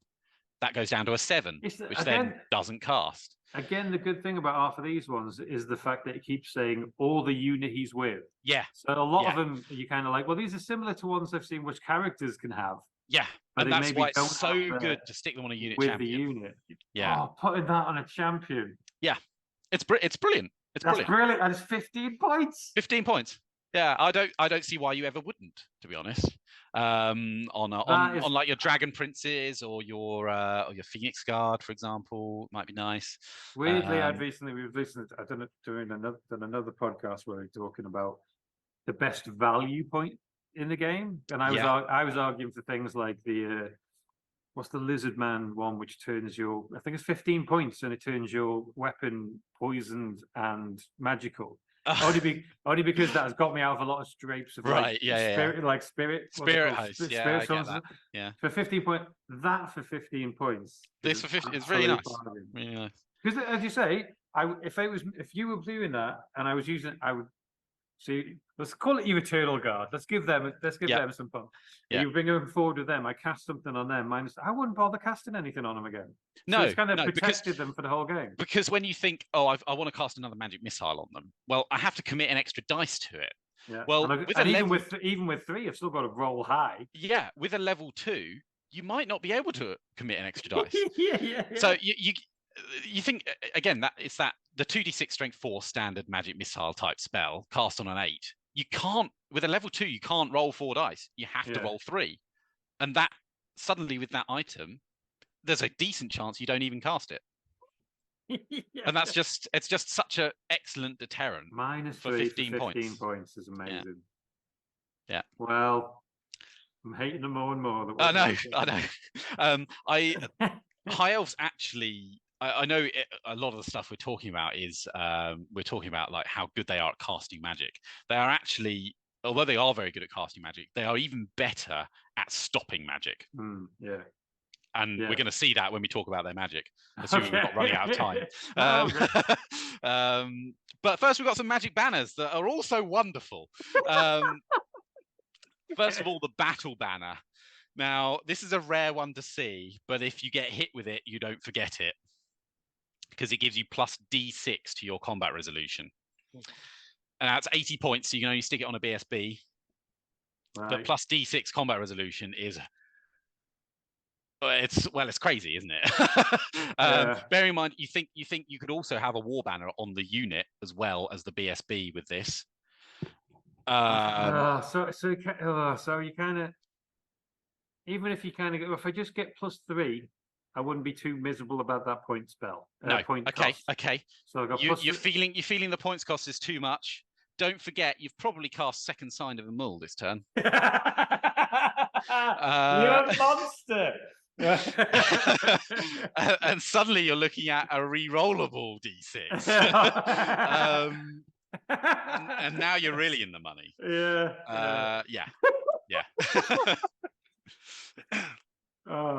I might have to burn this podcast after this. There's something disgusting. Never show this to the world. There's more to come. Don't worry. There's more to come. Okay, Banner of the World Dragon. I mean, this one is famous in 8th edition, particularly for being overpowered beyond all belief. Right. In 6th edition, it's kind of fine because it's expensive. You can only put it on a BSB, but it does mean that the unit he's in can never be affected by any spell or anything magical, I think. So that's kind of So our magic weapons still work. So it is just spells and bound items. I don't know if I'd go for if I Banner the World Dragon or take the Amulet of Purifying Flame. The amulet will shut a lot of stuff down, but this just flat out ends. Just in case there's any sneak through. Yeah. The disadvantage I actually think is almost the fact that it flat out ends it, because no one's going to try anymore. Sometimes you want them to try and then fail. That makes sense. Yeah. Eat their dice a little bit. Yeah. That's actually pretty straightforward, that one. Just stop your magic on a unit. Following on, we've got the Banner of Sorcery. We've already spoken about this a bit. I think if you're going for a heavy magic army, I think it's essential on something. Just to get even more power dice. It also just adds that little bit of extra sadness for your opponent when you get to 14 when and you're like, you finished hang on at a minute. 12 and then you go, wait. Almost like, one sec. I'm going to get so much pleasure beating a High Elf guy next time. But knowing my luck, when you know they have all this nuts stuff. But knowing my luck, they would have listened to this, not noticed half of these items, and hammered you into the ground. Actually, that I've never taken that before. That's gonna be my fault. We've now got a banner that's quite nice. This makes your unit immune to psychology. But I think the really nice bit about it is it also makes any unit you're in contact with immune to psychology. So you're in. Wait, what do you mean? So you're in contact with your own unit, or you're making the other guy? It is only enemy units you're in contact with, but it means you make enemy units in contact with you immune to psychology. Now, in the text of this, it says troops with frenzy lose their frenzy. Right. The big thing, the most important thing, I think, is you would also lose stubborn. Wow, yeah, that's a good point. So this is a way to break those stubborn units, like your temple guards, your hammerers, that you feel like you just can't get rid of. Shove a unit into them. Maybe you put it in a unit that's also got the battle banner. I don't know. For your plus D6 combat res. And just plow through something, because they don't get stubborn anymore. It could also be in a weird way. Have you ever had before a terror causer in your army, and it's made people run when you actually wanted to destroy them? You wanted them to stay, and maybe you couldn't catch them because they've run away. I had it today when I got out of. I actually got out of a sticky situation because I failed a panic test when being charged in the rear while being engaged. And that would have spelled doom for my unit, but because I panicked, I got away. So get rid of that. So it stops annoying stuff like that.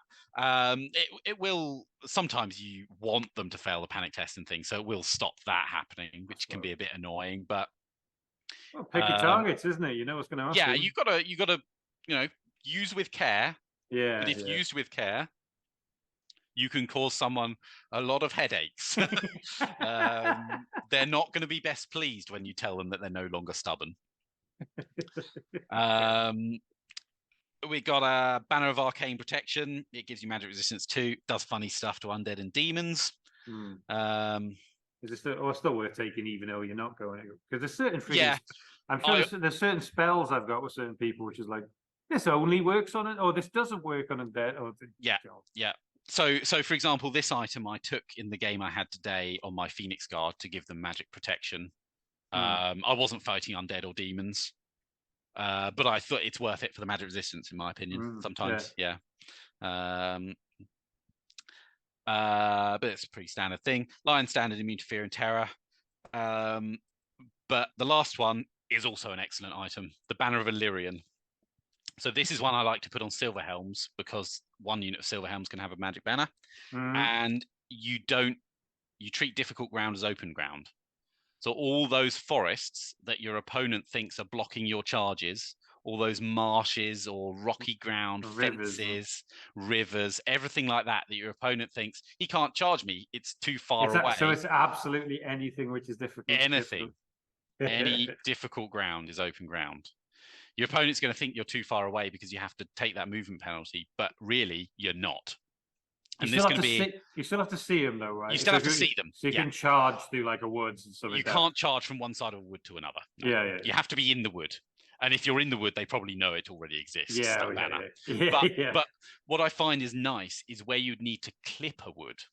So if you can see a unit around the wood, but your opponent thinks you'd need to clip it to charge, that you can still do. Okay. And this is a great way of getting flank charges on people without them knowing it's coming. Because they will think, oh, that marsh protects my flank, but it doesn't. And it's only 15 points. That's a good gotcha. That's a little gotchery. It's a little gotcha. Yeah, it's a nice little gotcha. But that does it for the magic items. I hope that lived up to your expectations. What I'd be curious about is the dragons going on one side of my knights, and he won't be able to do anything.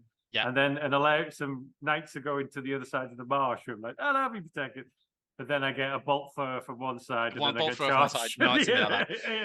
And it's all over then, isn't it? Yeah. So there's some pretty gross stuff there. So. It's pretty gross.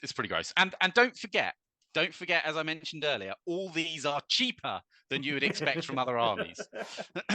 And instead of that one-off a game, half of them are every single turn. Half of them are all the time. Yeah, it's pretty nuts. Okay, and that really kind of explains why I almost always max out my magic point allowance with. I don't know why you wouldn't.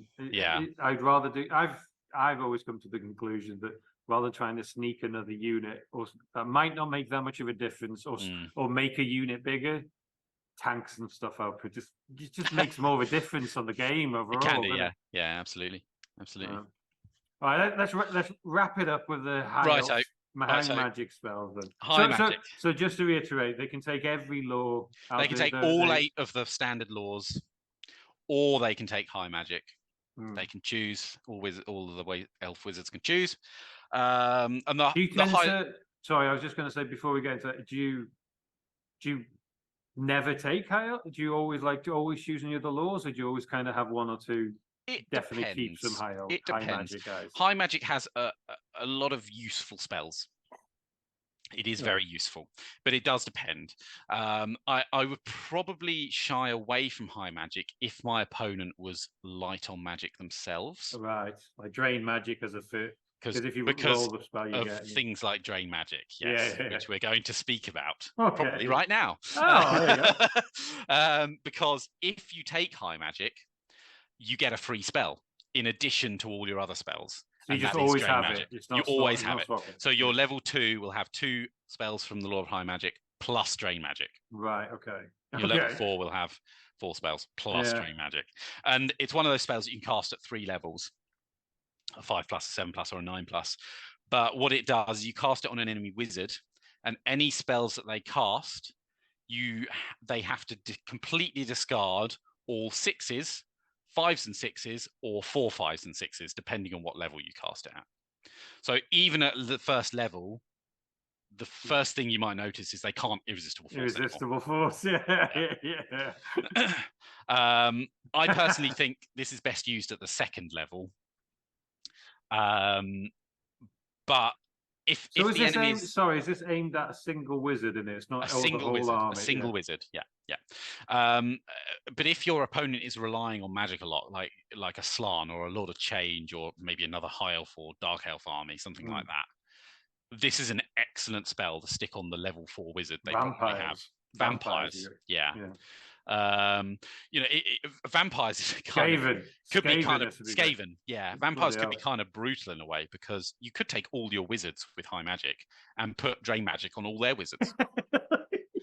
Every single one. And then suddenly they're not casting any spells, and it's all very amusing. But people are not going to like you after this. But if you imagine, like, when you're trying to cast a spell, in the back of your head you're thinking, oh, but I completely lose. If I roll a 6 on a dice, it just doesn't count. Or if I roll a 5 or 6, it just doesn't count. Suddenly you're thinking, do I need to throw more dice at it? And then you're thinking, well, is it best if I just don't cast with that wizard, I cast with someone else instead? Yeah. It's just some things you just put doubt and I'll just avoid something. Yeah. Just try not to do that. Yeah. Like a gotcha one I didn't know about. I was playing ogres recently. Do you know that is it Hellheart? The Hellheart, yeah. Which is, you can only use it once. The High Elves would have fucking used this every turn. But you think you're joking, don't you? Because we got something coming. but that what to do? It's like if you roll any doubles, any double, it's a miscast. Yeah. So I just got to the point where I just won't. You won't cast for a turn because my Lord was a caster. I'm just like, it's not worth it sometimes. It's not worth it. Yeah. Just go on and do it. And that's okay. I seem to recall it's a reasonably expensive item. Yeah, and it's only one turn. But then the good thing about ogres is they're moving forwards. They're moving forwards. So you hope you get past that turn and then you're fighting. And then they're on you again. Yeah. So. But yeah, this J magic, it just does that wizard for a turn, and it's just nice to be able to do that to someone, and not be taking the incoming magic missiles and things like that. It just screws them over, doesn't it? It's wonderful. So you get that completely for free for taking high magic always. What is there not to like? It's low to cast as well, which is great. Yeah, I know it's still 5 plus to get rid of 6s, 7 plus to get rid of 5s, and 6s. 9. And the 7 plus is perfectly reasonable. 9 is not crazy. 9 is not terrible on 3 dice. Yeah. I take 9 plus spells. It's just the 11, 12 spells I tend to avoid. Yeah, absolutely. Then we got spell 1, which is often the most important spell in high magic. And this is why I don't often like taking high magic if my wizard is not a seer. Okay. Because this is not a great spell to have necessarily. So this is the one that if you don't like other ones, you have to take this one. Yeah, exactly. You have to go to spell 1 if you want to swap something out. It can only be cast on the caster, and it can only be cast on him if he's on foot. Right. So immediately, if your wizard is on a horse and you'd want to take high magic, you can't swap for spell 1 because it just doesn't do anything to you. Right. Okay. So, or horse or an eagle, I guess. So that's one of the reasons I don't like this if you're not a seer. But what it does do is it makes you ethereal. And so it can be really nice for your wizard if he's in the front rank of a unit and he's going to be involved in a combat. Yeah. So he just doesn't die. And it is really easy to cast. So if you're a seer, I can't remember. I know you can't kill you without being magical. But do your attacks become magical if you're ethereal? No, your attacks don't become magical. You can still attack, but your attacks don't become magical. Okay. I just think that might be helpful if you can protect yourself and then you're fighting a demon or something, you get rid of the ward save. But no, unfortunately. And it would only be a wizard anyway, so I suppose. Not likely to do much. You could give this to a combat character with the Radiant Gem of Hoeth that I spoke about earlier, which makes a character a level 1 wizard. That's quite a nice combat to do. You have like a combat lord, but he can't ever be damaged, and then you challenge the opposing enemy lord, and by that time, of course, you've already destroyed his magic weapon because of all the other shenanigans you've got, and everything comes up roses. And that level 1 has drain magic as well as, and he will also have drain magic. Yeah. Okay. So this can be this is one of those spells where it depends whether it's good. Depends on your enemy, I suppose. It depends on your enemy. It depends where you are in the. It's not good turn 1. It's probably quite good turns 3 and 4, where you really need to keep this wizard alive and he's involved in a nasty combat and things like that. Then we've got a really nice spell. There's a lot of really nice spells here. Curse of the Arrow Attraction. And this is a spell that makes your shooting really, really horrible. You were talking about concentrated fire. Yeah. That is what this spell could be called. Okay. You cast it on an enemy unit, and any shooting at that unit re-rolls to hit. So you just plot that on their strongest unit. On their strongest unit, and you go, all my bolt throwers, all my archers on that unit. Done. And what makes this spell so good is that it's cast on an enemy unit. Stuff like this is often cast on your own unit, but then it only affects one unit. Right. But because it's cast on an enemy, it's all of your shooting at that unit. Including, by the way, your flying bolt thrower lord.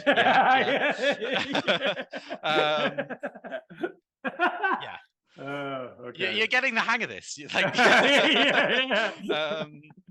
Curse of the Arrow Attraction. Excellent spell. It's only a 6+ to cast. You just put it on one unit and you hammer that unit. Well. You absolutely hammer it. Yeah. Oh, yeah. That's one you don't. I just.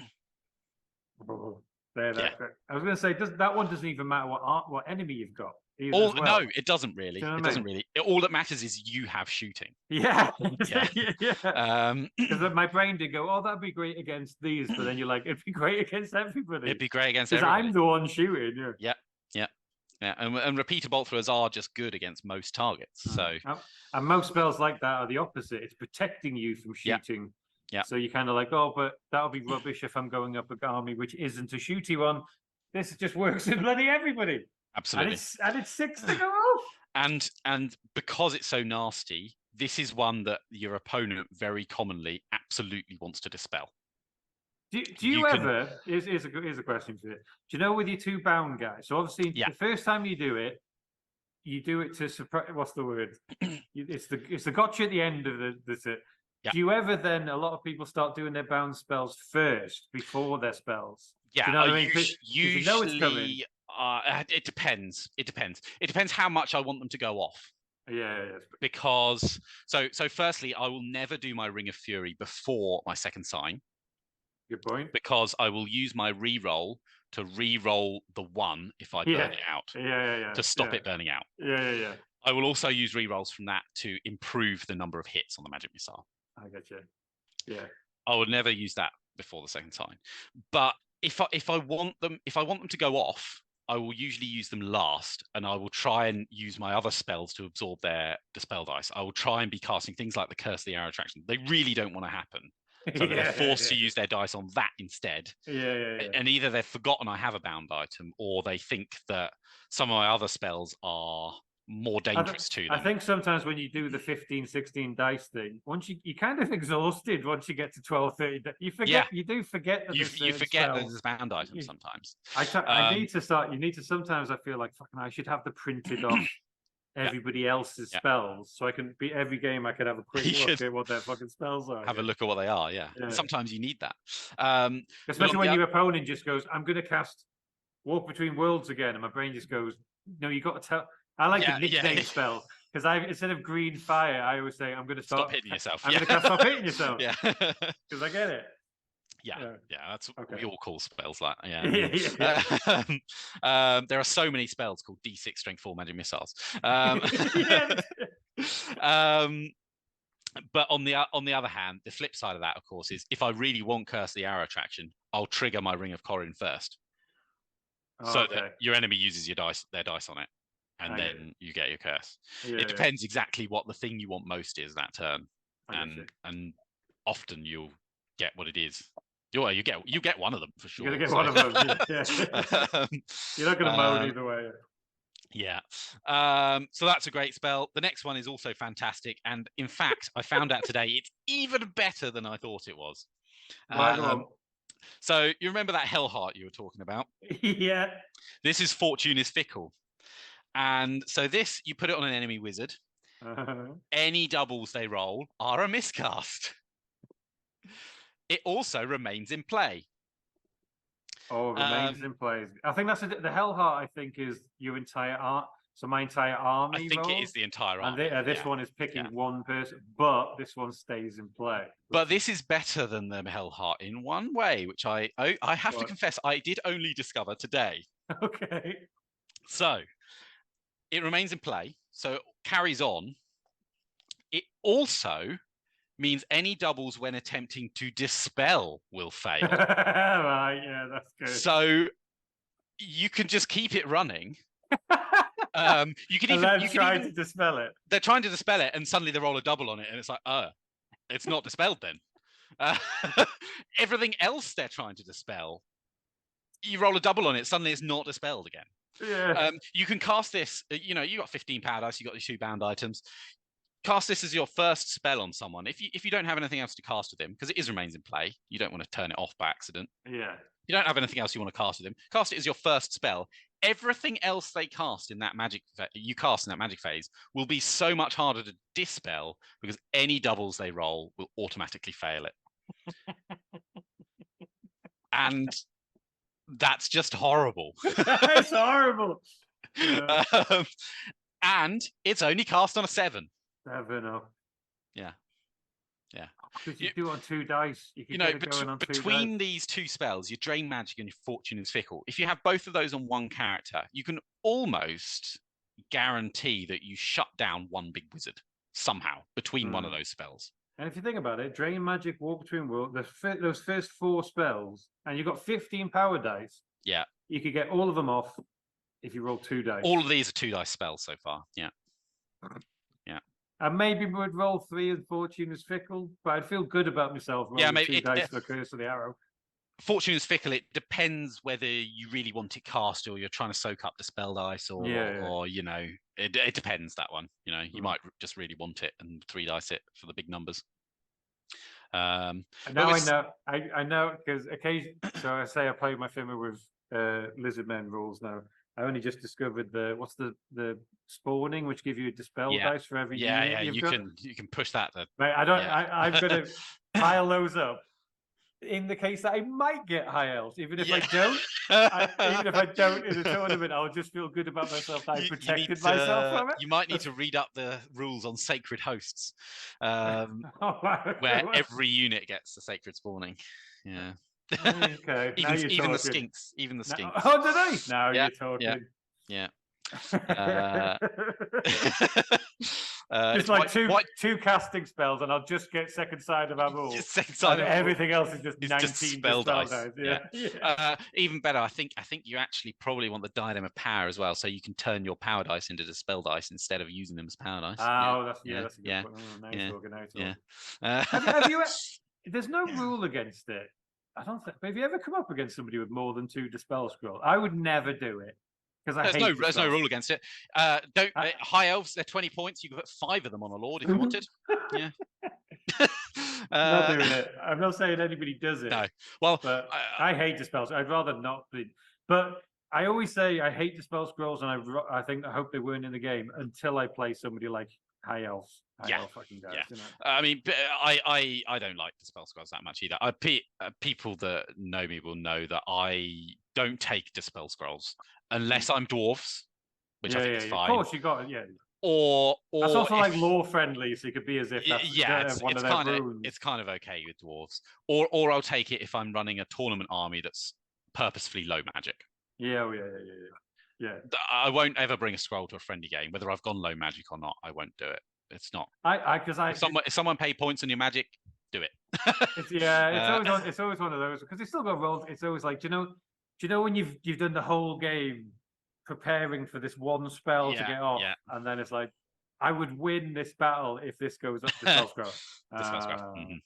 But thanks for that. Accept 2, but anything more than 2 is just is gross.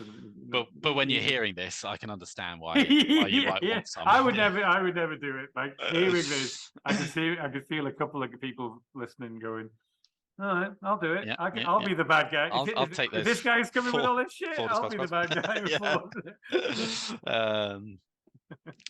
Yeah, because we've still got more spells to go. Right, okay. Furious all right, Cane. you ready? Furious Cane. This does the same thing as that. This is what the bound item does. It's the 2d6 strength 4, which, it's fairly basic, but it's a good spell. At least there's an armor save on it. I think that would be rough if you had that. It would be really rough if there's no armor. But it's just a really good magic missile. Yeah.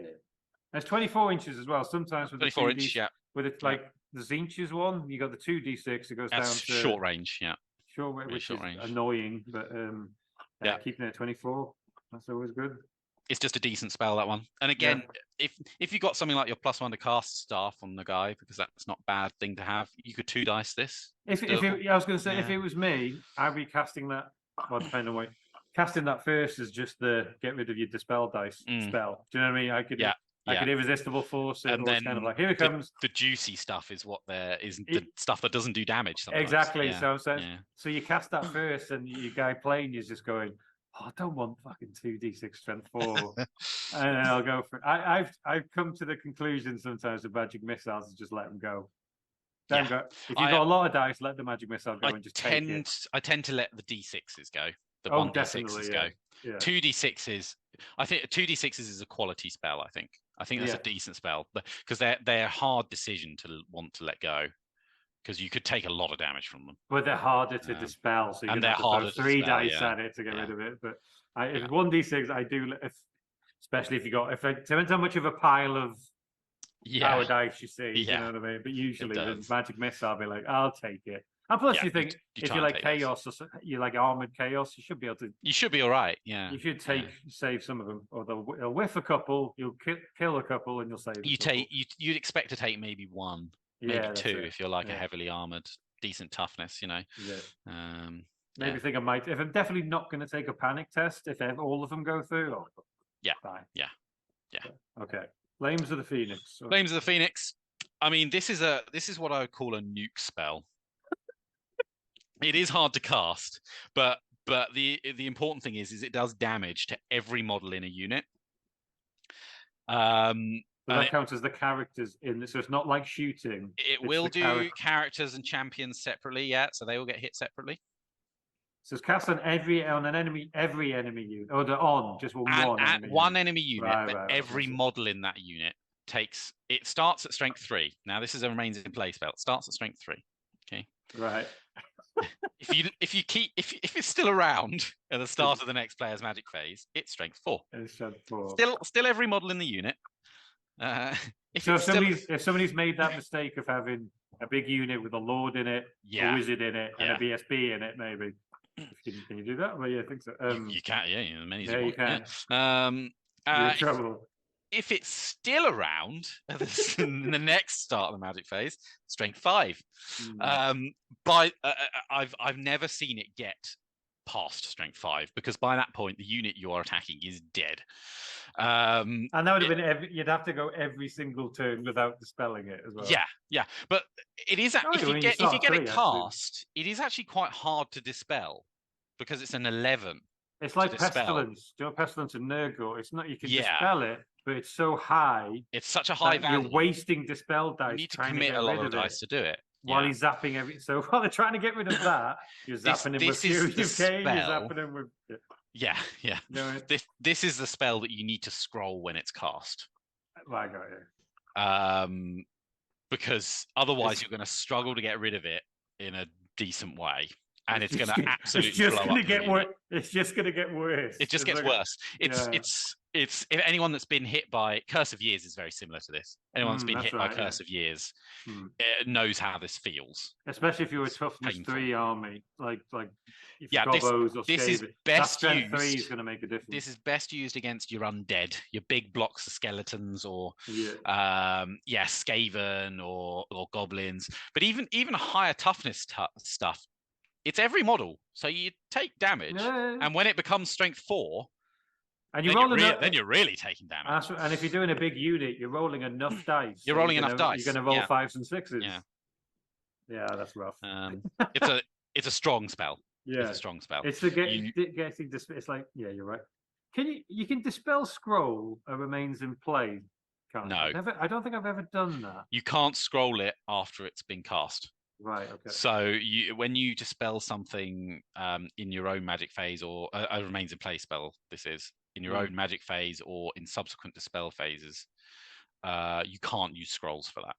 I believe that was FAQ'd somewhere. Okay. I don't have a reference for you. I think that's an FAQ one. But yeah, you'd have to use dice. And it's a lot of dice. Because that would be, if that was the rule, you would be like, after 2 turns, you'd be like, oh, fuck it. Yeah, you would. Scroll. Or after 2 turns, you might accept the fact that your unit's dead. Yeah, maybe. That's a good point. But as an 11 plus, it's a 4 dice to spell. No, it is, isn't it? Yeah. That's rough, that one. Really rough. Yeah. Yeah. Okay. And finally, the last needs an asterisk next to that one. So that's the scroll. The danger spell. Yeah. Yeah, that's right. But they're all scroll ones if you're not careful. Yeah, you're right. But that's the one that's going to fuck you long term. That's going to fuck you long term. Yeah. The last spell, we've kind of spoken about this because this is what comes in your Ring of Corrin. Right. This is the rules I'm making. Now, I never take this as an actual spell. It's too hard to cast. And you've got your Ring of Corrin. Your Ring of Corrin is just fine, which is easy to cast. It's good enough. Yeah. You don't need this. You don't need it, to be honest, because you'll have your Ring of Corrin, and that will destroy enough items over the course of the game that you're okay. You won't need to destroy them anymore. I like the way it says, actually, there's a special note at the bottom of also making can drain the magic from dwarf rune items. It can, yeah. So that the rules on an individual item will be drained by the spell, not just one. Yeah, that's a good point, because dwarves. So if you've got one weapon with multiple runes on it, yeah, exactly. The whole thing. All the runes go. Yeah, yeah. And dwarves can easily make things like 125 point magic weapons or armor that's 125 points. Rune Lord, I'm pretty sure a Rune Lord. I worked this out once. I feel like a Rune Lord can get a piece of armor that's 150 points. Right. And that's just gone. Yeah. So yeah, it's pretty brutal on dwarves, actually. That's pretty cool. Pretty nasty. But that is all the spells. Okay. All right. Yeah. Okay. So I think after that horrible soundingness, I think we've done 3 things. We've made everybody hate High Elves. Everybody hates High Elves now. We've made everybody hate you. Good. Yeah.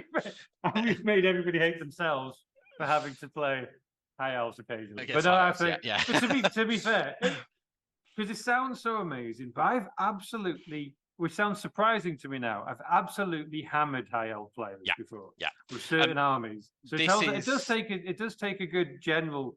I think sometimes when you've got so much shit, you forget which, like you were saying before, like choosing which order to, I'll make him use this bound spell to get rid of dice so I can use this.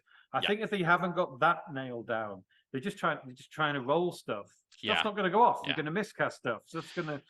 And this is very important when you're trying to build a competitive High Elf army. It has to all work together.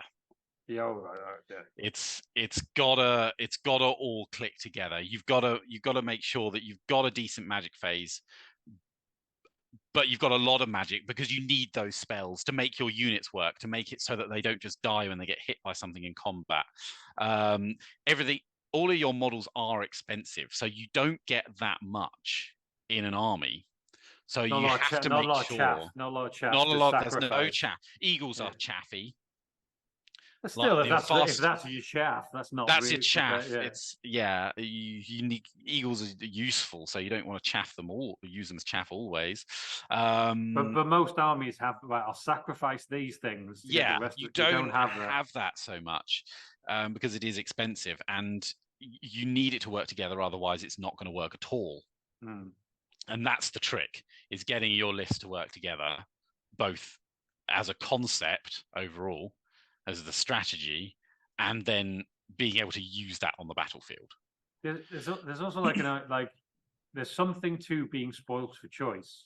Do you know what I mean? In terms of, I really want that 100-point thing. You want, but that means you can't get these 3 things over here. You can't have all the items you want. I've spoken about so many items, and so many of them are so good. You can't. It's impossible to have them all. And you can only have 4. You've only got 4 characters. You can still have 4 characters. You can still have 4 characters. Yeah. Yeah. So you've got 4 to choose from. One of them's got 100 points, and the others have got 50. got 50. And there are some items in there that if you're pushing hard into the magic that you have to take because you just do. And even though they're cheaper, you've still got to take a couple of dispel scrolls. So that's 40 points gone instantly. I actually think you don't need dispel scrolls. How many dispel dice do you have if you have 15 powered? So for example, in the army I took today, because we haven't even talked about that. How many dispel? Yeah, it's a good point. The army I took today, which had a level 4, 2 level 2s, and then a level 1, who was the fighting character with this radiant gem. I had 7 dispel dice. So that's still pretty tasty. Which is good. Remember, you've got +1 to dispel. Yeah. Remember also that you can have drain magic, and fortune is fickle. I don't think you need a scroll. I don't think you need it. It's one of those things that it's a nice little thing if there's a really high number of spots on those dice that you really don't want to go off. I don't think you need it, because if you run into the Slan or the Lord of Change or whatever else, take someone with high magic, give yourself drain magic and fortune is fickle. They'll spend a lot of time trying to dispel those at the very least. And a lot of the time you'll cast one of them. And suddenly that big wizard is not as much use as it used to be. Then you've got the dispel dice that you have, which is not insignificant, plus your +1 to dispel. But I definitely think my point really, I suppose, is don't get distracted with all this shiny stuff. Yeah, you might forget that. I've got all these amazing things, but you've still got a load of things with toughness 3 that can get walked down. So make sure the things that you are taking work together, rather than just taking the first thing you see that looks good. And a lot of the High Elf game is going to be about putting off that fight until you're ready for it. And the magic and the shooting is going to be what's going to make you ready for it. Would you say they're not an army that beginners should give a go? Really? I think competitively, yeah, they're probably quite hard. I think they're quite hard to use. They have a lot of benefits to them. They're nice and fast. They get on objectives easily in objectives games. They are very good at doing that. Yeah. Sure. But can they hold those objectives? That's the tricky bit. Yeah, because you die so easily. You get their turn 1, turn 2, but the 3 turns later, whenever this slow hard stuff's turned up. Yeah. If you're still at that stage in your Warhammer career, I suppose, where you're still in that mindset of I just want to get involved in fights, you're going to lose most of those fights because you're not strong enough. You're not strong, and you're not tough. Well, that's why I was a terrible Dark Elf player at the beginning. Right. Because I was taking things like, let's take the Hydras, let's take the Executioners, let's take the Cold One Knights, and then you're like, and then you realize that no, take crossbowmen, take as many sorceresses as you can. And you need some games, like every army. To be fair, you need to get some game, and you need to know your opponents. You need to know sometimes how you use your army against that opponent. Yeah, and of course that means often you can kind of find yourself in a place where what you're taking is kind of like it's not a gun line, it's a bow line, isn't it? You can find yourself falling into that place, which competitively I think is okay. You can definitely make it work, but it's not a great way to play friendly games. It doesn't make for particularly interesting. No, you do get people moaning about, but I think even at one, I think you've had people, you hear whispers of your gun liners moving forward. Yeah. But if I'm going up against elves, I expect to get shot at. If I go up against dwarfs, I expect to get shot. It's just like, yes, there might not be much you can do about it, but planned for something you can do about it. If you don't have a plan, you're going to get fucking shot at. You know what I mean? Yeah, absolutely. Work out hide things behind things. Yeah. Work out which unit you want to be sacrifice. This is the thing that I think people fall into against gunline or bowline armies is you don't necessarily have to be trying to fight the enemy. You don't always need to be trying to charge at them. You don't need to be going by the fastest route. Sometimes it's better to go slower around the edge where fewer units can see you at the same time. And so they can't just pick off whole units at one time, because the big weakness of the pure bow lines or gun lines, Empire dwarves can do it, Dark Elves can do it, is that if they get hit by anything that's even remotely capable in combat, they completely fall over.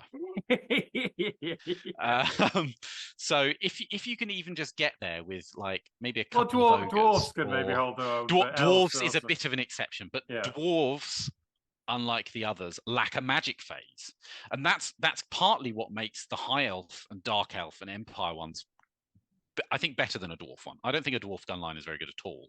I could talk about that at length in a dwarf video, but you've got someone else doing that. So we can have a part 2. Yeah, it's the magic as well as the shooting. It's that doubling up of power, because gun line, if dwarves go pure gun line, they will struggle to concentrate that firepower in the places that they need it. And so stuff is always getting through. But magic is concentrated in individual points because it's all on characters. And so you can focus that power along with your shooting into 1 or 2 places and completely remove units. And as a gun line, that's really what you need to do.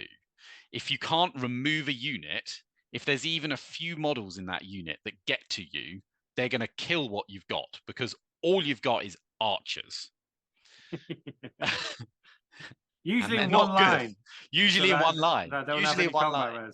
And so you can't fight that off. And so you need to wipe units, or you need to panic them off. Yeah. And so you need to concentrate that power and hope that other units are slower at getting to you, and you can pick those off. Pick them off a bit at a time. So that's one way that you can run a High Elf army, and can be pretty strong to do that. But it can also be quite weak. It depends what you face up against. If you have that kind of bowline army against a very fast moving, full of heavy cavalry list, like a Bretonnian or even a lot of Chaos Knights and things like that, or a lot of big monsters, it's actually going to struggle quite a lot, because your bows just don't have the punching power to kill stuff. Right, like heavy cavalry, and you're relying on your bolt throwers then. Bolt throwers can be picked off by war machine hunters. Most people have war machine hunters. And so you can quickly find yourself without the tools that have enough strength or kind of power to damage stuff that's either high toughness or high armor save. That's a problem with High Elves in general. They struggle, or can struggle, with high toughness, high armor save enemies, because they just don't. Even you're seeing all these spells, they're all good, nice magic missiles. It's still strength 4. It's not no armor saves. They always still allow armor saves. So your toughness 6 dragons, you're going to struggle to kill them if you don't have bolt throwers lying around. Your 1-up armor save Chaos Knights, they're going to be problematic. And if you've got a lot of them coming at you, you might have problems. And I think this is why, for all this power that I'm talking about, and that's all really you can say it is, isn't it? It is just raw power in these items and this magic phase and the shooting phase. There's a lot of power there, but it struggles against those specific targets, and that's why I think High Elves struggle in general in tournaments. I don't think they're that's a good point. You hear all this strength, but you rarely see them towards the top. It's usually the same. The usual suspects of Chaos and War. There are specific Bretts. Yeah, exactly. And Bretts, I think, are a problem for High Elves. That armor save and that speed charge. That armor saves, and they match your speed for the charge, because they are movement 8. If you can't, they could take a stand and shoot as well. They could take a stand and shoot. They put magic resistance on their units with damsels. It's things like that get annoying. I say annoying. Ugh, you're wasting my 15 power dice on your magic resistance. What do you do? So it's those kind of forces that you're going to struggle with, and another one is undead. Undead are a big struggle, because I think so, because you simply can't do enough damage to wipe units. That's a good point. And they're always going to be raising stuff. back up again and raising stuff behind you and raising zombies in front of your gun line. Zombies in front of your gun line, meaning you can only shoot your bows into zombies. Yeah, it's things like that are going to get really irritating.